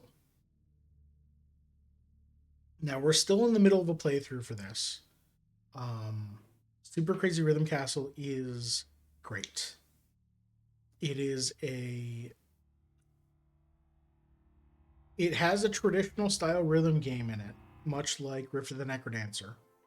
But that rhythm game has a wrapping of the game trying to mess with you, where you are playing the rhythm game to fill up a meter so that you can have energy to do whatever you need to do in this level. Whether it's to collect all the gold and not the garbage, or to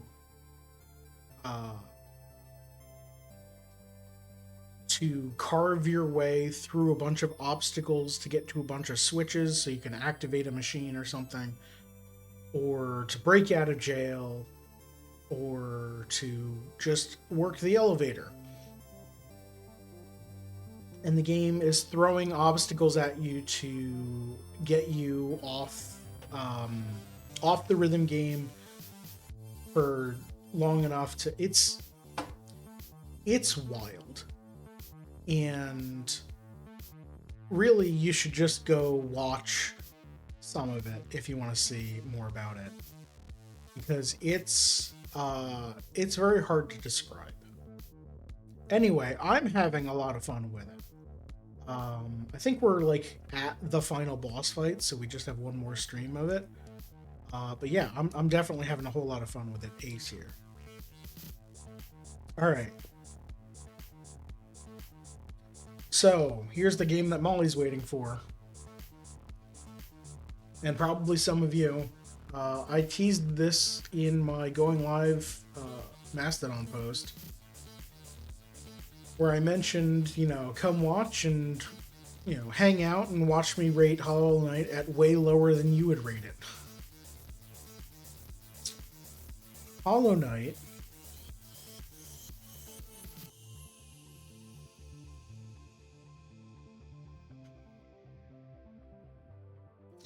trying to figure out how to word this without pissing off literally everybody. Hollow Knight has a lot of lessons that it needed to learn before it came out. Lessons that it should have learned from other Metroidvanias. Specifically, Metroid and Castlevania. I've already talked about Castlevania Dawn of Sorrows and how there were some hard boss fights, and some like tricky things you need to do, But it was mostly fine because there's always a save point or a fast travel point right before the boss fight. And you never have to worry about, in Castlevania, about how long it's going to take you to get from point A to point B, because there's always a faster way. And if you run out of resources and need to go back to a shop in Castlevania, just go to the nearest warp point, and the shop is like one room away from another warp point. Hollow Knight needed to learn these lessons.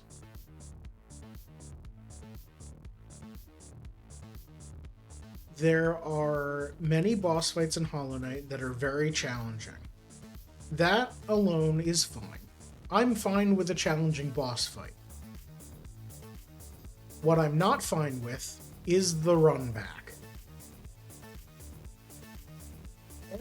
Every single boss fight in Hollow Knight is at least a 5-minute run from the nearest save point or the nearest warp point. No, that's sorry, that's an exaggeration. It's the one I'm thinking about specifically that I spent an entire stream on is probably 90 seconds from the nearest save point, which is about 60 seconds more than it should be. Actually, it's about 75 seconds more than it should be. If a player is dying to a boss fight over and over and over, they want to get back into the boss fight as quick as possible so they can learn about the boss more and more. I mentioned this during the Mega Man X, the chatting about that. The runbacks in Mega Man X are insane because the password system is broken. The runbacks in Hollow Knight are insane because they were designed that way.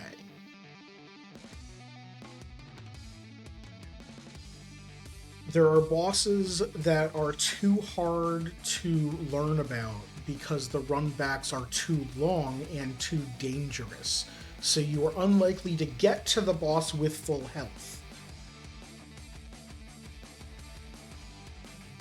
And some of the equipment upgrades in Hollow Knight are super frustrating.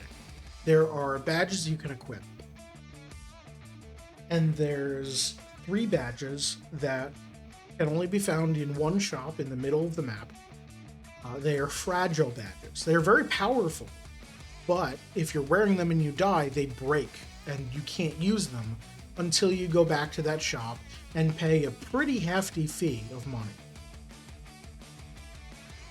That alone is incentive to be careful with the badges. If that's all I had to worry about is, okay, I've got to go back there and I've got to pay a hefty fee, I can't afford to use this badge in anything except a boss fight I'm struggling in, so I'll that's the limit. Hollow Knight doesn't just limit the use of this badge by how much it costs to refresh it. It also limits it by the number of badge slots that you have. These badges are powerful, so they take up more than one badge slot each, which means you can't use some of your other abilities so that you can use these.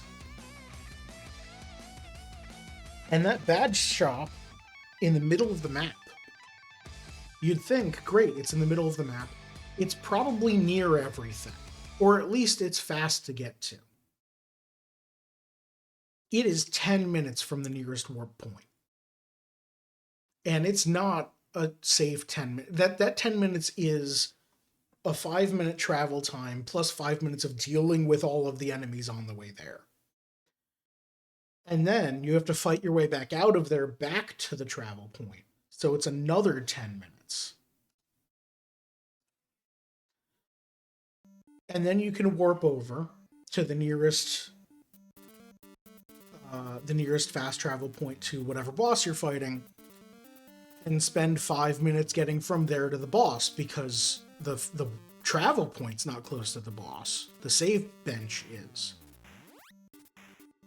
So in order for me, after I die on this boss, in order for me to reset this badge, I need to spend 5 minutes running back to the closest fast travel point.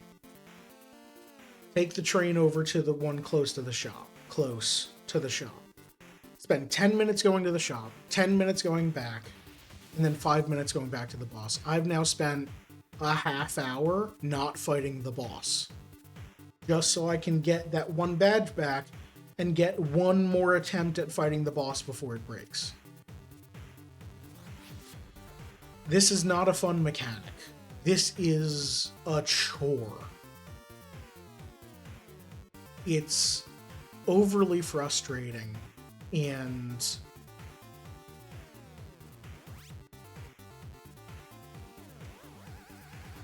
that's just the runbacks that I'm talking about. Hollow Knight does a very cool sounding thing where you start up the game and your icon is not displayed on the map. And actually, you start up the game and you don't even have a map. You have to go buy a map of the area. Then you have to have a badge that lets you draw the map as you're going through. Or you have to, you have to go back to the bench so that you can write down on the map what you've seen. And that whole time, your player icon is not shown on the map. So it's extremely easy to lose track of where you are. Unless you equip the badge that turns on your player icon. But that takes up a badge slot, so now you're not moving as well, or attacking as well, or dodging as well, because I want to see my icon on the map. That's not a trade-off that should happen. You have to make the game less accessible travel-wise to make it more accessible combat-wise. And that is extremely painful, to the point where you're basically always playing at a disadvantage. And it never feels good. There are other games that have badge systems. The one that I mentioned while I was playing Hollow Knight was Paper Mario: The Thousand Year Door. It's a game that came out on the GameCube. It's an RPG. It's a very long game. I don't generally like RPGs, but Paper Mario and the Thousand Year Door was fantastic. The way its badge system worked is, as you level up, you can choose to give yourself more points in health, more points in magic, or more points in badge. And the more points in badge you have, the more badges you can wear, and the bigger badges you can wear. The stronger badges. And you never have to worry about making that trade-off between, do I want to wear this badge? Do I want to wear the other badge? Because a level is only a few fights away. Just get a few XP points and level up, give yourself 3 badge points, put on that badge you were worried about. And the badges are all help, except for the joke ones, the badges are all helpful. There are no accessibility issues that can be remedied with badges. It's all to help you do better in combat.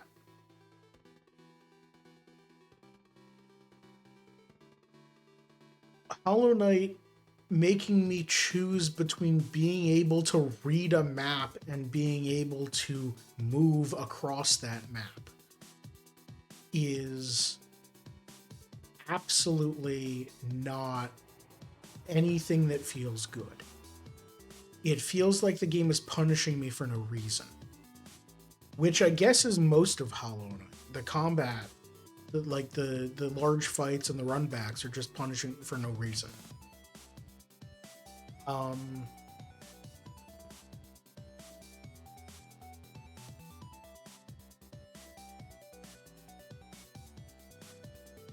I stopped playing a Hollow Knight when I realized I wasn't having fun playing it at all. It was literally just a chore. And it wasn't even a fun chore. If I beat a boss, I wasn't excited that I beat the boss. I wasn't happy that I got to see more of the game. I was disappointed that now there was more bullshit I would need to go through. And there very quickly became nothing in the game I was looking forward to at all. I am rating Hollow Knight D.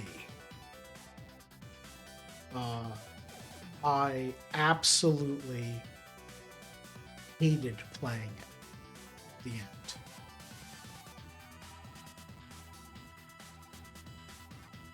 Yeah. If you have opinions about Hollow Knight, about how I was playing it wrong, or I definitely should be caring more about whatever, leave a YouTube comment. I'd like to see what you say about Hollow Knight.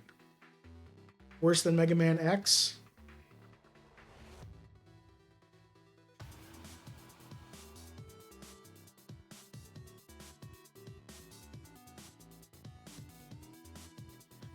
Mega Man X I stopped playing because of what is most likely a bug. The game gave me multiple passwords and then sent me to the beginning of the Sigma 1 stage, no matter which one I put in.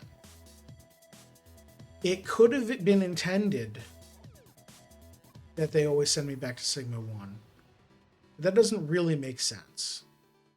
Why would they give me why would they have different passwords to send me back to the first stage? I think that's a bug in the game that was never fixed, or wasn't fixed before release. I think that the new passwords should have sent you to the new levels. So Mega Man X, I didn't quit playing because it was designed poorly. I quit playing because of a bug that made the game impossible for me. Hollow Knight, I quit playing because of a design issue. The game was designed to be tougher than I like my video games. It was designed to hate the player. And I think Hollow Knight is worse than Mega Man X because of that. Because it was not a bug or a glitch or something outside of the developer's control that caused me to hate it. It was the developer's actions on how they developed the game, what they put into the game, how they designed the map, how they designed the bosses, where they put the shops. All of that in combination is what made me hate the game. Hollow Knight is absolutely worse than Mega Man X, in my opinion. Yeah. Now, your opinion on this game is absolutely different than mine. Silksong came out, everyone's having a whole really lot of fun time with it. People are complaining about how hard it is, but still playing it anyway, 100%ing it, everyone's having a whole blast with it. Go off. Absolutely. Have fun playing your game. I'm never going to touch it. It is Dark Souls. And that's why I hate it. Because I don't like Dark Souls either. I don't like games that are punishing to be punishing. I don't like games that hate the player. But obviously a lot of people do. Dark Souls is a very popular series. Silksong just sold a bunch. A whole lot of people are having a lot of fun with it. Absolutely.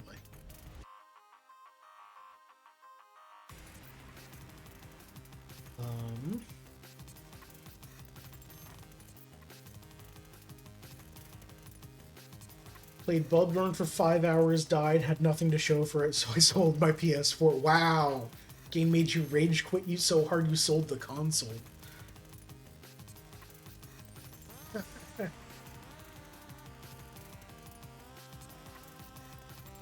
I guess what makes me more disappointed about Hollow Knight is how I was hearing it was such a great game and how I would like it and how I should play it. And that's what made me make it a it was an incentive. It was a follower incentive on my channel. When I hit 150 followers, I will play Hollow Knight. And that had been an incentive for like more than a year. Everyone told me that they wanted me to play Hollow Knight, but it didn't actually, having it as an incentive didn't incentivize anyone to follow. I don't think anyone followed me because I might play Hollow Knight. So, like, that pissed me off about it more, that I was told I would love this game and I absolutely despise it.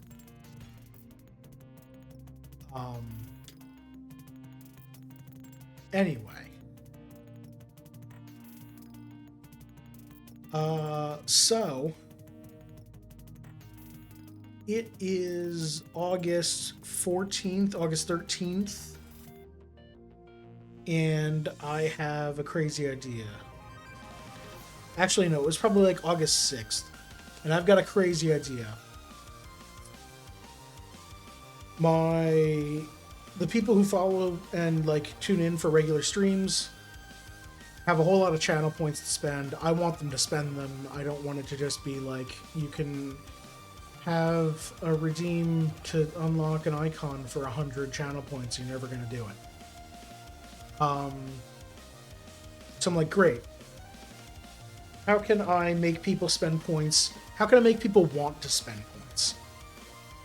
What can I make them force me do? Well, I play games. I can make them force me play games. Let's do that. Let's have channel point redemptions where you can force me to play a video game. Any video game of your choice, I'll play it for a stream. So long as it's under some dollar amount based on how many channel points you spend. The first take we get on that is Uncle Chop's Rocket Shop. Pug Nippets recommended this game. This game is great. I played 2 streams of it. And I want to play this on my own a bit. I don't think I would like it as a stream game because it's going to be a lot of learning and then a lot of stress.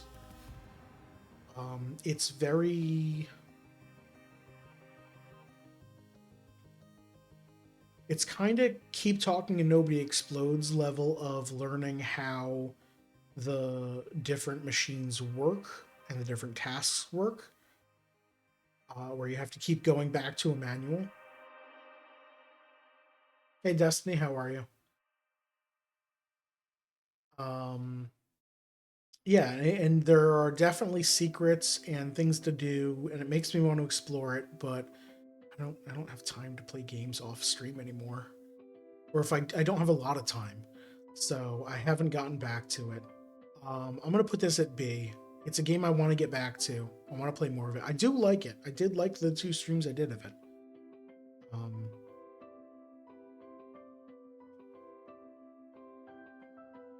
Hi, Destiny. You're just in time. I'm up to August where I introduced the Make Me Play Games channel redeems. Just finished a really hard part in Celeste. Nice. Like, I don't think I've ever made just joyful sounds before. Very nice. Celeste is a tough game. So, good job there. The second channel point redemption to make me play a game is from Destiny. Makes me play Poco. Poco's a game I heard of. I think Destiny recommended it a few times before, and I just never gotten around to it. So Destiny's just like, I'm going to force you to play it. And I am so glad he did. This game is an A. This is a point-and-click adventure with a very funny art style, or very funny writing style, very cute art style.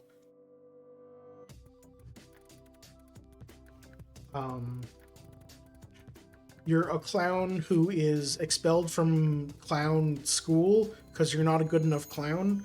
So then you go find a bunch of friends to help you build a rocket to go back up to clown school because, oh yeah, clown school is on this super tall moving building or something. It's a point and click adventure game that is pretty hilarious. Yeah. Also, was it free? Right. It was a school project game, so it's free. Go play Poco. The next game, also a Channel Point redeem, was Trash Quest. This is a Metroidvania that is a very short game. I think I played it fully twice on stream. It's like an hour long. How long was that stream?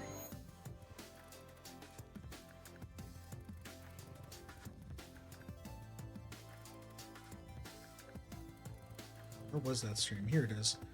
Oh, an hour and 34 minutes, and I played it twice. So it's less than an hour. Just a little cute Metroidvania about being a raccoon on a spaceship.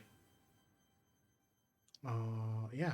This is B tier. I liked it. Absolutely.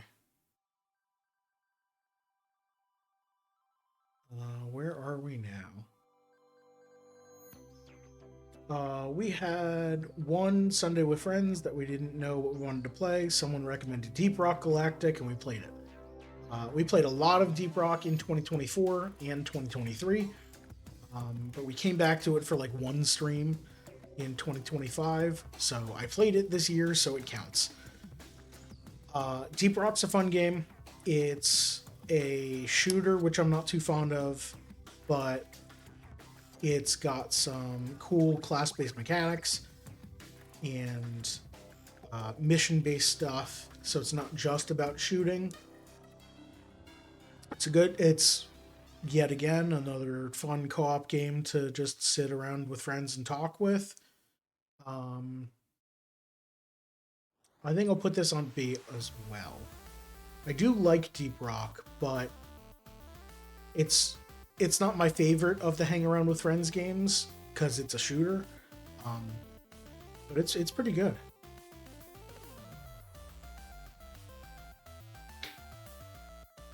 September, a game comes out of early access that I've been waiting for it to come out of early access for over a year, I think.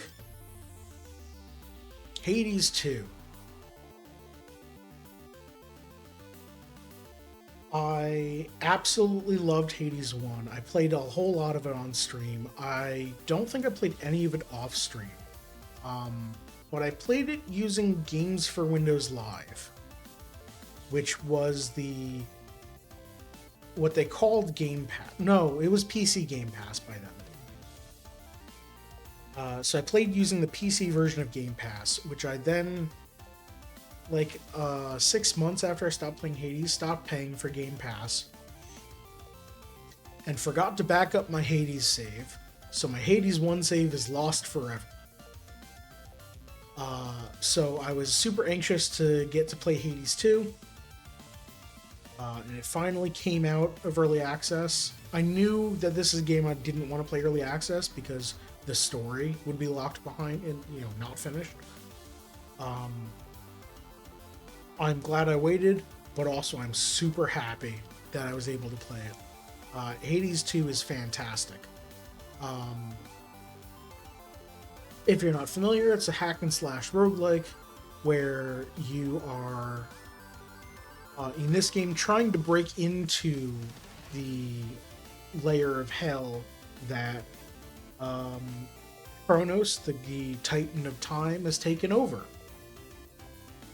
And you're trying to get vengeance, and you do so by getting blessings from the gods of Mount Olympus, who give you abilities along the way.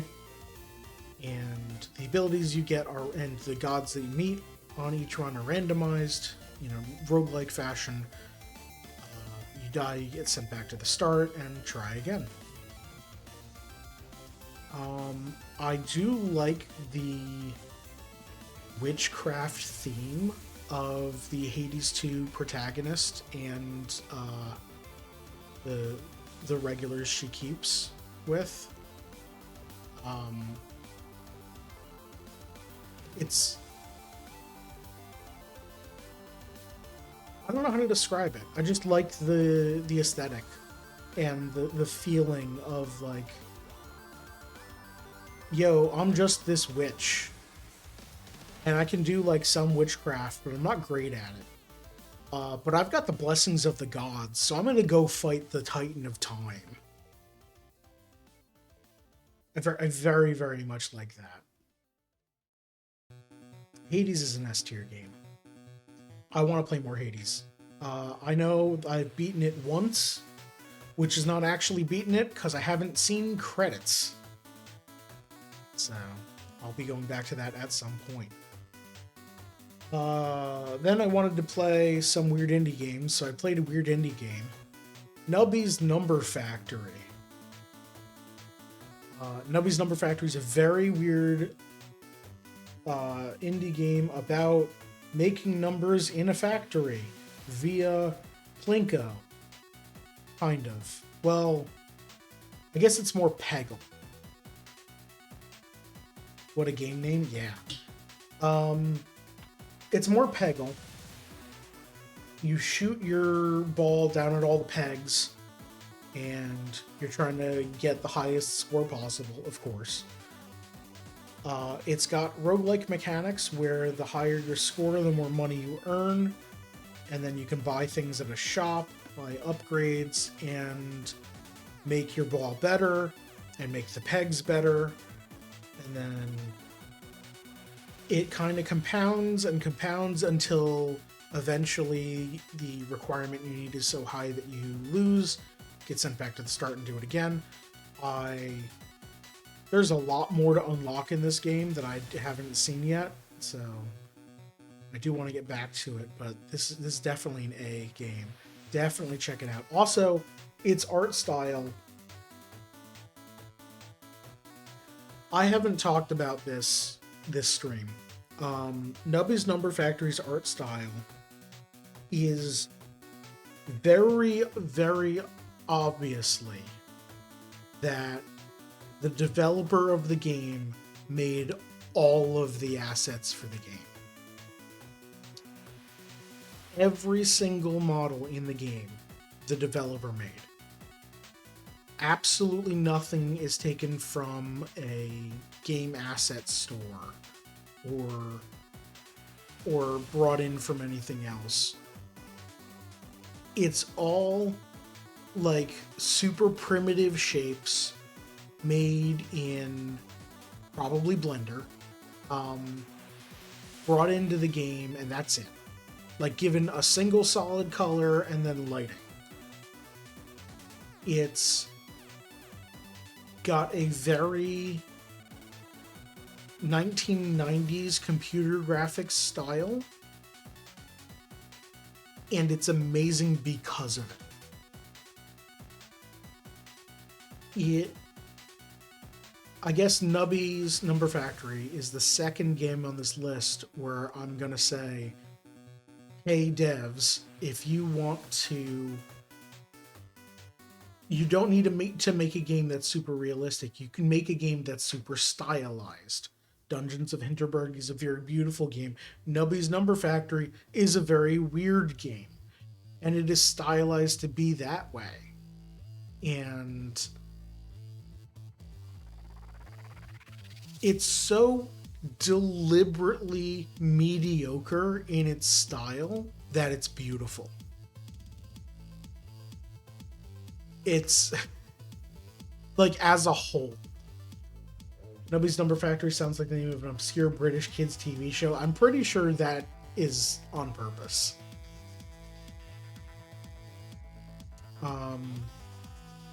Yeah, go take a look at some screenshots from this game. It's fantastic.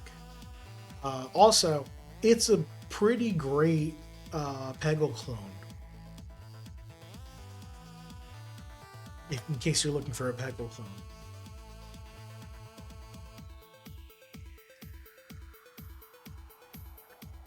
All right, so Sundays with friends, a little behind the scenes. I put up a poll every week to say, hey, who's going to be there?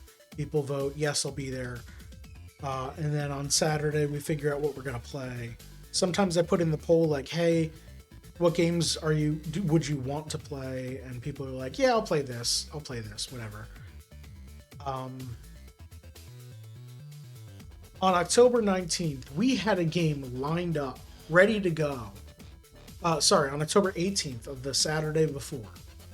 We had a game lined up, ready to go. We knew we were going to play.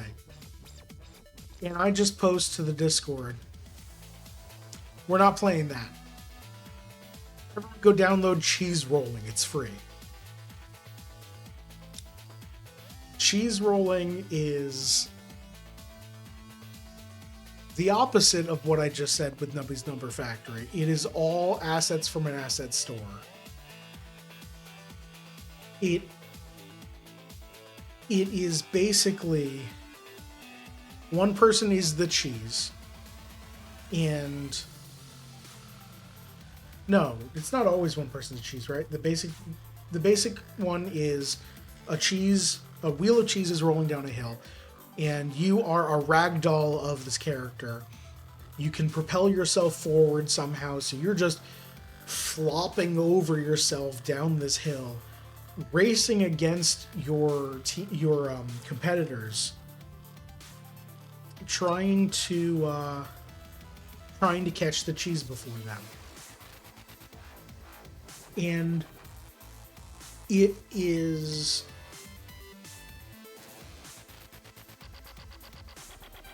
the comedy aspect is just in the ragdolls, because in video games ragdolls are hilarious every single time. Something goes flying and they just lose control of all their limbs, and it's just like, wow. That Cheese Rolling is a one-stream game. We're probably never going to play it. We might play Cheese Rolling on Sunday if we get a whole lot of people or something. But it's a game that we played for... Sorry, it's not a one-stream game. It's a half a stream game. We did not play Cheese Rolling for the whole stream. But we had a whole lot of fun with that 1 hour of Cheese Rolling. I love the very energetic music for Cheese Rolling. Yeah. We find a multiplayer game, we try to flop it, turn it to... Oh, yeah. Yeah, it could absolutely be like, hey, let's try out this new multiplayer game. I don't know how it's going to be. We try it for an hour, and whatever. Let's move on to Cheese Rolling. It is great filler. It's super fun. It's just like silly fun. I'm gonna put B because it's not a game I would regularly play. That would make it lose its magic.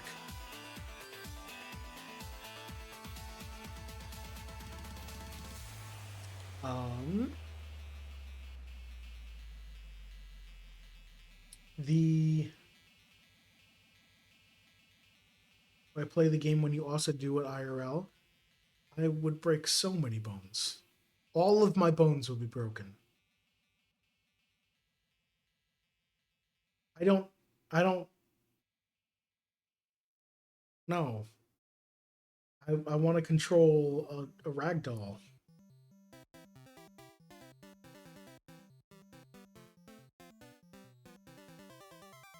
Alright, so it's now November.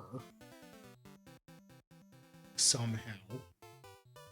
Oh, because October was Cheese Rolling and a bunch of games I'd played before. Hades 2, Blueprints, Rhythm Castle. It's now early November, right before my break. And there's another Point Redemption for There Is No Game.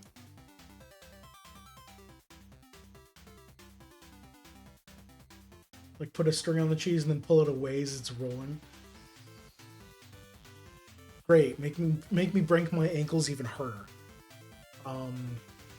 Oh, Cheese Rolling, the game, the video game, also has the mechanic of one player is the cheese and tries to avoid everyone. And that's super fun too. So, another point redemption. There is no game is a point and click puzzle game that we did not finish it. I had a lot going on. This was right before my vacation for Desert Bus and for Thanksgiving. So I was just trying to get through Blueprints as much as I could, and Hades 2, and like trying to finish all these games so I didn't have to worry about coming back to them afterward. So I only did one stream of There Is No Game. I'm probably going to come back to it at some point, because it's pretty good. I'm going to put it at A. It's a point-and-click puzzle game where you are manipulating the meta environment of the game while the narrator is trying to convince you that there is no game, and then you kind of break everything, and now you're just trying to get back to the original universe where there was no game, and you're going through all of these other genres. And I remember an RPG, Zelda-style RPG, that then became free-to-play, by which I mean microtransaction filled. That's the last thing I remember from it. So I do want to come back to it. But yeah, I'm pretty safe in saying that that's an A. It's pretty funny with the dialogue jokes and everything. Let's see here.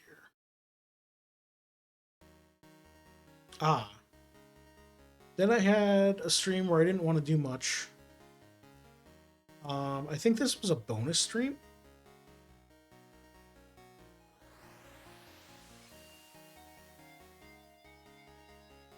November 10th.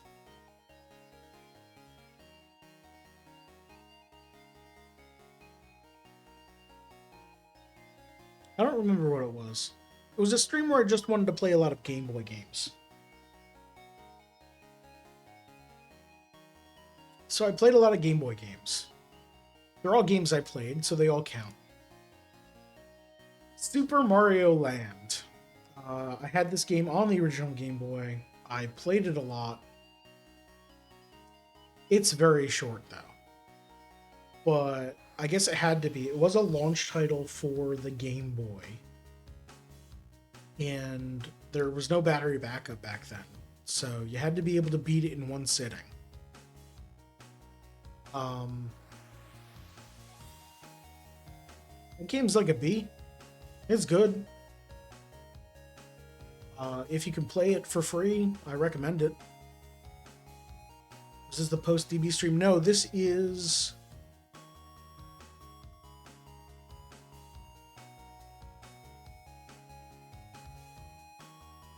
No, this was before Desert Bus.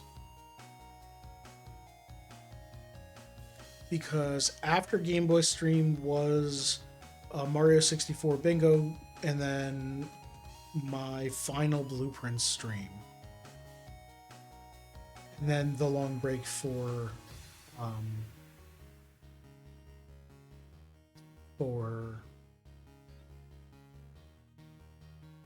Desert Bus and Thanksgiving.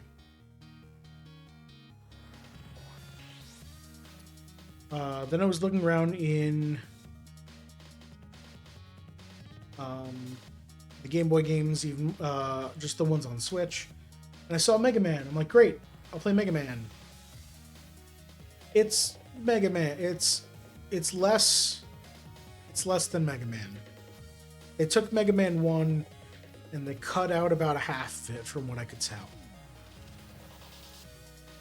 I like Mega Man 1. Mega Man 1's fine. It's like a B. It's a portable version of Mega Man. Mini-Man. Yeah, absolutely. Then there was Mega Man 2, which is like half of NES's Mega Man 2. This one's not as great. I didn't play a whole lot of it. Then was Kirby's Dream Land 2, which I had not played before. This game seemed fine. It has the mechanics from Dreamland 3 of being able to ride on some of your friends and have the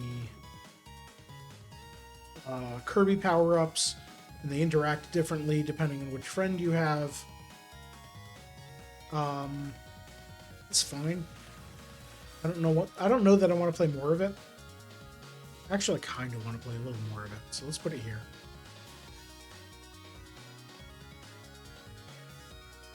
Where are we? We're up here. And sometime in there, Molly joined the stream because I had open mic. Molly convinced me to play some Picross on stream, so we played some Mario Picross. It didn't really take a whole lot of convincing. I like Picross. Picross is a great game. I've played a lot of it over the years.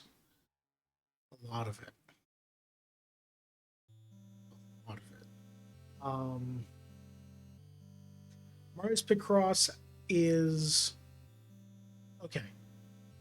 For a game that came out in '95, when they didn't know how to control a Picross game, and they only had a directional pad and 2 buttons to work with, it was fine. It was serviceable. You didn't have an expectation of what a Picross game needed to feel like. If you're trying to play Mario's Picross after you've played any of the Picross S series on Nintendo Switch eShop,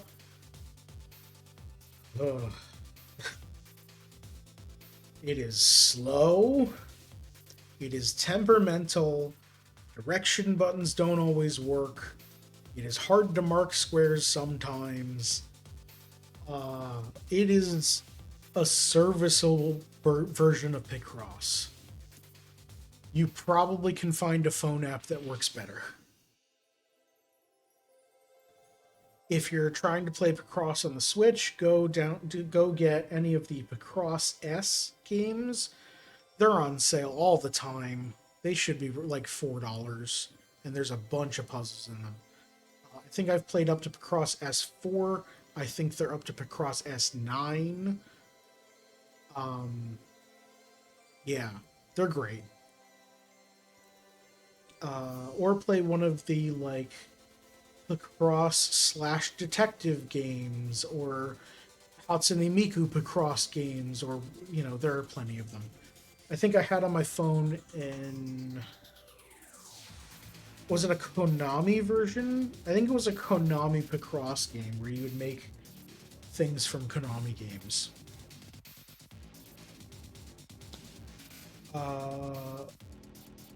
Alright, we were done with Picross after like 2 puzzles, and I'm like, alright, what else do we have here? Let's just choose something I've never heard of. What's this Gargoyles quest? Never heard of it. I played like, 10, 15 minutes of this? It seemed fine. Put it here. It was like a platformer with a weird flight mechanic. But I kept dying to the enemies because I didn't know how or if there's an attack. Don't know. And then I was like, okay, let's look at the Game Boy Color games. What the hell is this? Survival Kids. Survival Kids, from what I can tell, is an educational game about how to survive on a deserted island, what to actually do. I did not try to survive. I instead wanted to eat everything I picked up.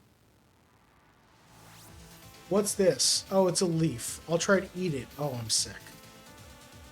What's this over here? It's a mushroom. I'll try to eat it. I'm paralyzed. I can't move. It's getting dark out. What's this? I can move again. What's this? It's a rock. I'm gonna eat it. I can't eat that.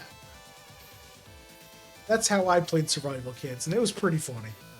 I don't know how it would be as an actual game trying to beat it. I'm gonna put it here. It was fun to play along with. Eat all the things? Yeah, that's what I tried. There's an inventory system. You can try and combine items. I think I made a fishing rod and then immediately ate every fish I fished up, including like ones that it told me I should cook first. I'm just like, no, shove that in my mouth. Then to close out that Game Boy stream, I played some Tetris. Game Boy Tetris is a great game. That goes up here in A. It's Tetris. It doesn't have. It's not the best version of Tetris. Um, I know Tetris DS is better than it, and I don't just mean any random Tetris game on the DS. I mean the one named Tetris DS. That I was gonna say you can't find it because they stopped making it because Nintendo lost the license, but you can't find it because it's a DS game. And then there was a version. Did I get way louder? I think it bumped. I think it just bumped that. There's a version. Let's see. Puyo Puyo Tetris is a pretty good game. Though I don't know how it is as just a Tetris game. Then I played a lot of Tetris Effect. That game was good. So there are better Tetris games, but Game Boy Tetris is a classic. Then is Desert Bus. I play a whole lot of Mario Kart World in preparation. I make a whole lot of videos for it. And like 2 days into Desert Bus, Kirby Air Riders comes back, and the first thing I do after I come back from vacation is I just do a bonus stream of Kirby Air Riders. Kirby Air Riders is great. I haven't played as much of it as I want to. I very much want to go back and do more of it. I haven't done the story mode. I haven't gotten too deep into the races to learn much about it. It was mostly like playing this while I'm on break, while I'm at my parents' house and having to put it down, every 15 minutes or so I couldn't get actually deep into it. And then I haven't been able to get back to it yet, honestly. So I want to get back into it, put that at A for now.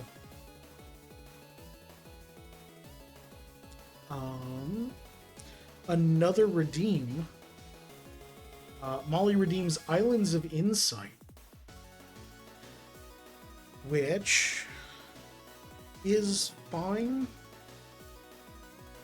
It's a giant open world where they scatter puzzles around.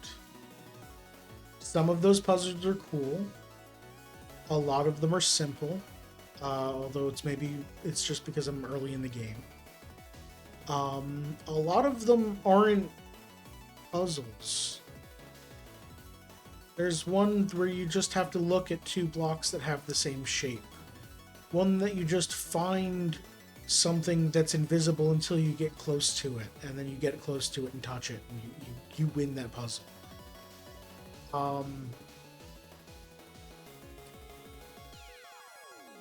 It's fine. The puzzles are a little bit too scattered around, and The Witness is a game that does open world environment that has puzzles in it pretty well, because it teaches you about the mechanics of the puzzles in order in groups.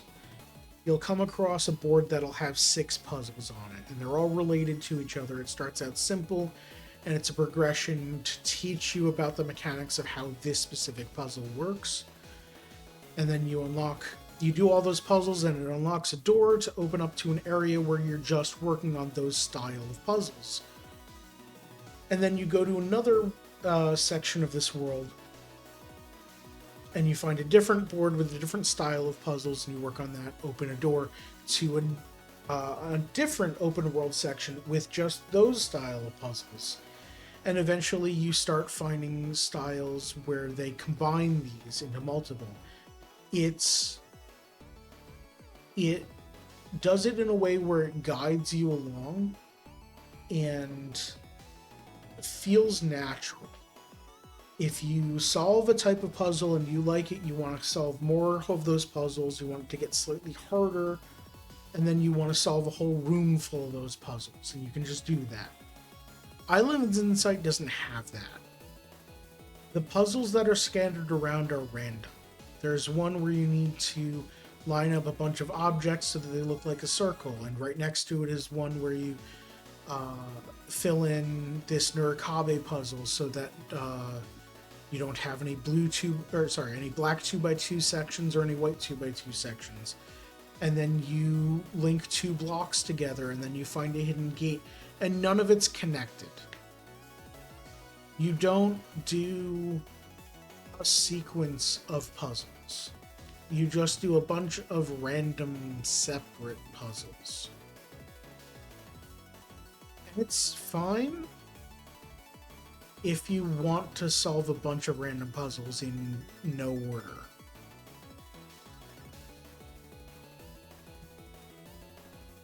But then I forget who mentioned it. Near the end of the stream, someone mentioned that, oh yeah, the puzzles refresh every day with brand new ones, or something like that. So that, like, it'll be different puzzles in the region. You won't find the exact same ones. And I just thought about that. I'm like, okay. So that kind of explains it. They didn't have a developer go and place these puzzles around purposefully. They just set up scripts. They set up the program to say, okay, it's this day, so we're gonna have these blocks be put randomly around based on this seed number. And that kind of sucked out all of my motivation in playing it. Because I'm not playing these puzzles that someone designed to be here. I'm playing a random puzzle. And I'm having to walk between environments to play a random puzzle. I could just... There's a German website I go to every once in a while when I remember it exists that just has a bunch of puzzles. I can just go play a bunch of random puzzles. I don't need to walk around this environment that... This environment that has no story. There doesn't seem to be any narrative hook to why I'm doing this. There doesn't seem to be any puzzle hook of, I like this type of puzzle, I'm gonna go solve a bunch of these type of puzzles.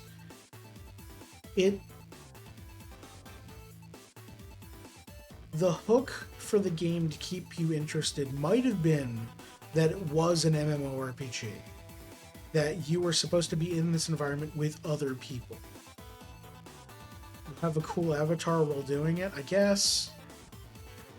But, eh.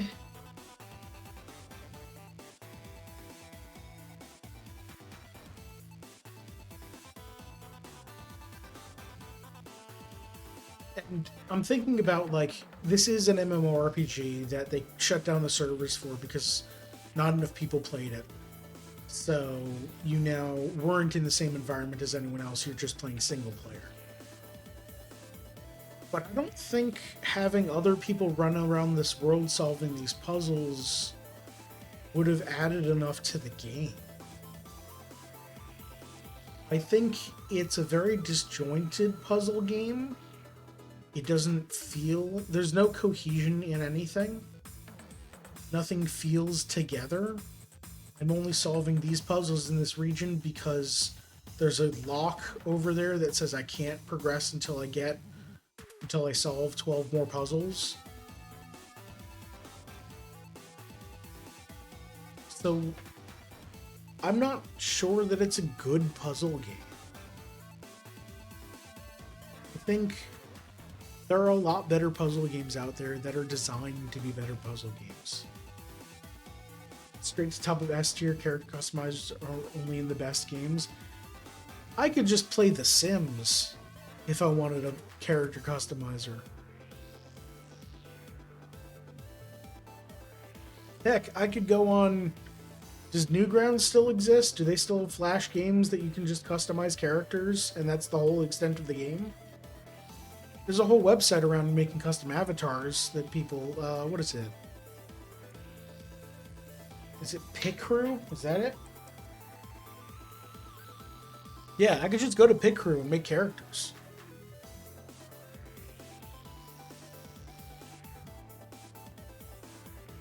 Islands of Insight doesn't have anything in it that stands out. That makes it a good game. It's not an actively bad game. Pit Crew stream when? I don't know. Maybe sometime soon. It's not an actively bad game. It's okay. If you can get it for cheaper than I bought it for, then go for it. If you want to play a bunch of random puzzles. But, like, there are other websites to go play puzzles on for free.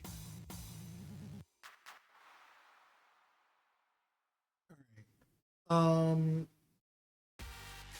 Then I do a one of stream, a game I've seen other streamers do. I thought it'd be funny. It was just like a chill hangout stream. It was like a stressful week or something. And I'm just like, I just want to flip coins. Unfair Flips, which was like $2 when I bought it, is literally just a game about flipping coins. You flip a coin, and if you win, you get a very small. If it lands on heads, you get a very small amount of money. But the coin is weighted to only flip heads 20% of the time. As you flip more heads, you get slightly more money. Oh, sorry. $2 is its normal price. It was on sale for me for like $1.50 or something. So even when it's not on sale, it's $2.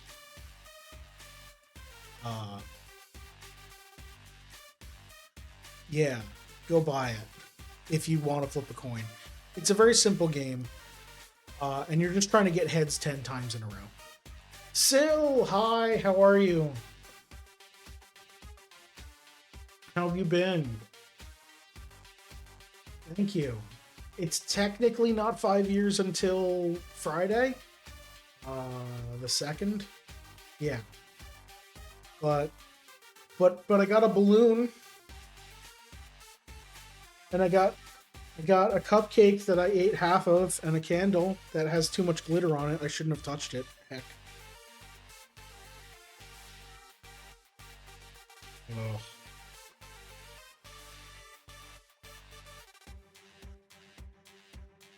Right now, I'm just filling out a tier list of all the games I played in 2025.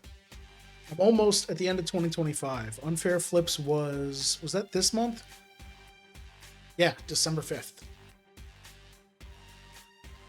Is it truly a celebration if there's no glitter? Yes, it's a better celebration if there's no glitter. I think I got it all off. I'll have to go wash my hands.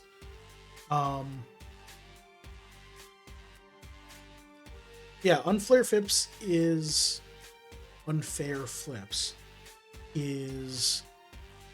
like a fun one-off stream game. I'm not gonna go 100%ing it. It says you've been following since April 4th, 2021. Wow. That would have been before I moved. Yeah, you have been around a while, haven't you? Yeah, because I remember you back with, like... What was I playing? Like, Mario 3D World and Bowser's Fury? All the way back then? I think it's ! follow age. Is that it? I think I can check. Hold on. Oops.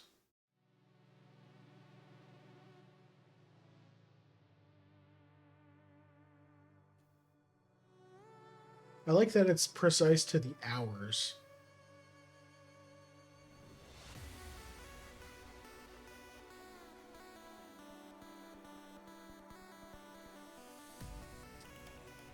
Yeah, following since September 12th, 2022.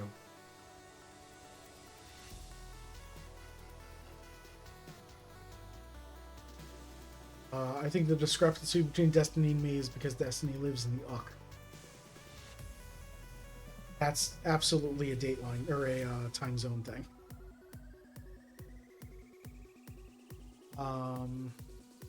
Yeah, Unfair Flips is like it's a good one-off game. It's not great.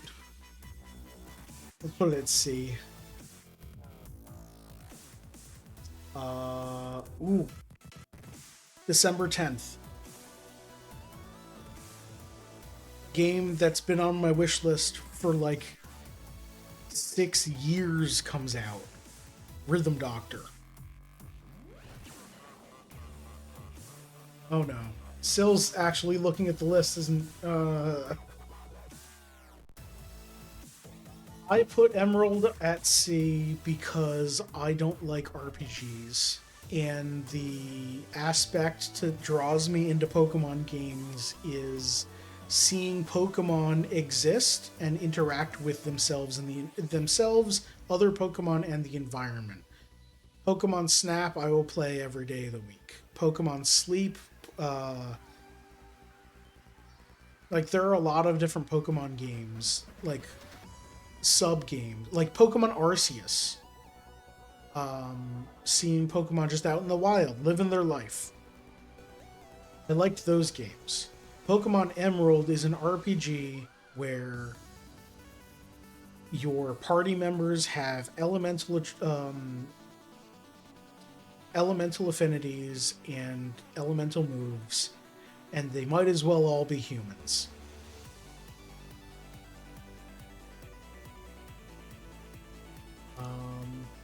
What would have been the first game that you watched? Would it be Shovel? I did, yeah. It would have been Shovel Knight probably. I played all of Shovel Knight Treasure Trove, and you were there for a lot of those streams. I remember that.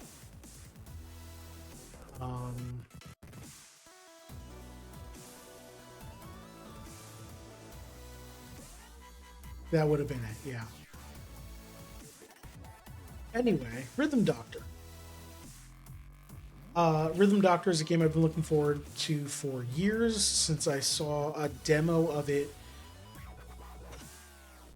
10 years ago or something. Like, it wasn't a playable demo, it was just like a teaser for it, and seeing what it could do.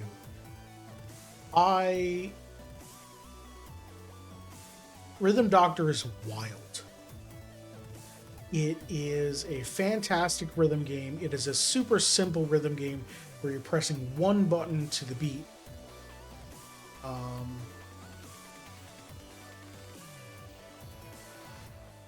glad to have you back, Destiny. Thanks for hanging out. I do appreciate it. Rhythm Doctor is fantastic. Absolutely S tier, 100%. It's a super simple rhythm game. You're pressing one button to the beat, to the seventh beat specifically. So count out the 8 beats of a measure, hit the button on the seventh beat. And then the game starts getting weird, and you have to hit the button based off of two different tempos, and then you have to do more than just hit it on the seventh beat, and they stop telling you some beats, and then sometimes it's on the second beat, and then the game starts playing around with the size of the window and where it exists on your screen. If you haven't watched the boss fights for Rhythm Doctor, please go watch them. It's fantastic seeing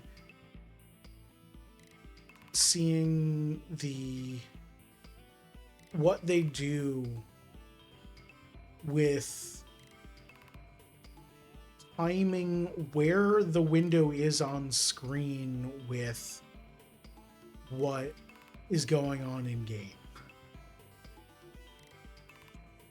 Rhythm Doctor sounds like my own personal. Sil, Rhythm Doctor's not for you.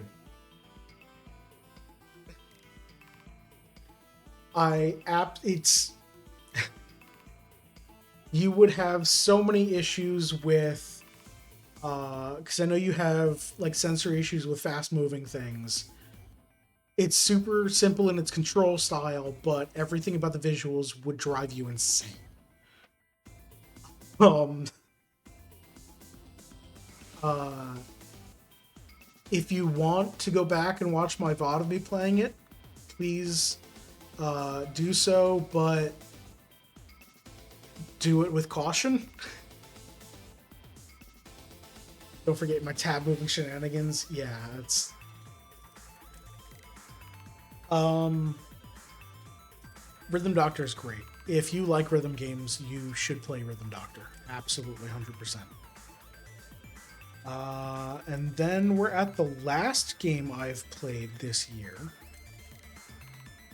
Cobalt Core, which is a roguelike, turn-based, card-based, a lot like Slay the Spires, space shooter, where you are moving your ship around so that you can try and fire on the enemy's weak spots while dodging their missiles and their lasers. And it's super fun. The characters I've met so far in the game are funny, and I'm going to be playing a lot more of it. From what I can tell from the 2 Cobalt Core streams I've had so far, this game is an easy yes. I can't wait to play more of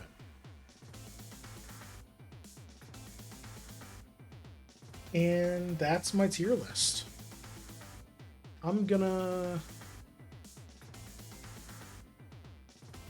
Let's see if I can make this easier to look at here. Rhythm Doctor, BBs.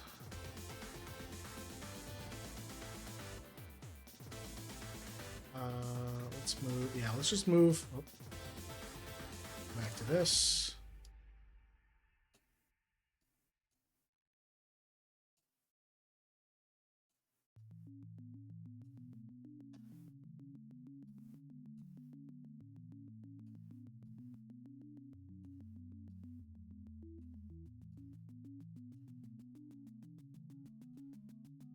Now time for the Lego build tier list. They're all S rank.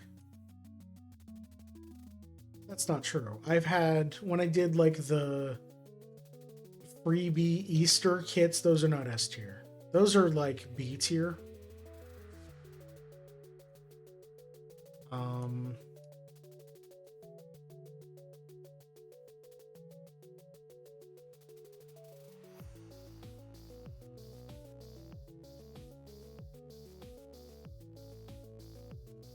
There we go. Here's my tier list. Let's take away music player for a sec. That. There's that for easy screenshots. I'll use that for later for the thumbnail maybe. Unfair Flip should have been higher. It's not a game I ever want to play again. That game did have moments. It's not a game I ever want to play again.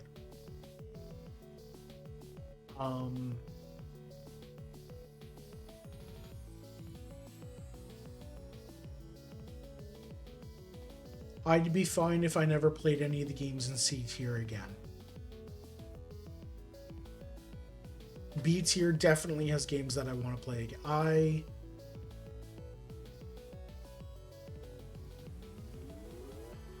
Other than Super Mario Land and Mega Man, every game in B tier is a game that I would definitely play again. Nah, I wouldn't play Trash Quest again. I've already played it and like 100%ed it twice. I don't know that I'd play Ink Inside again, but it was fun. T tier for To a T? I should have done that. I should have had Secret T tier above S. No, it's not above S. It's like between A and S.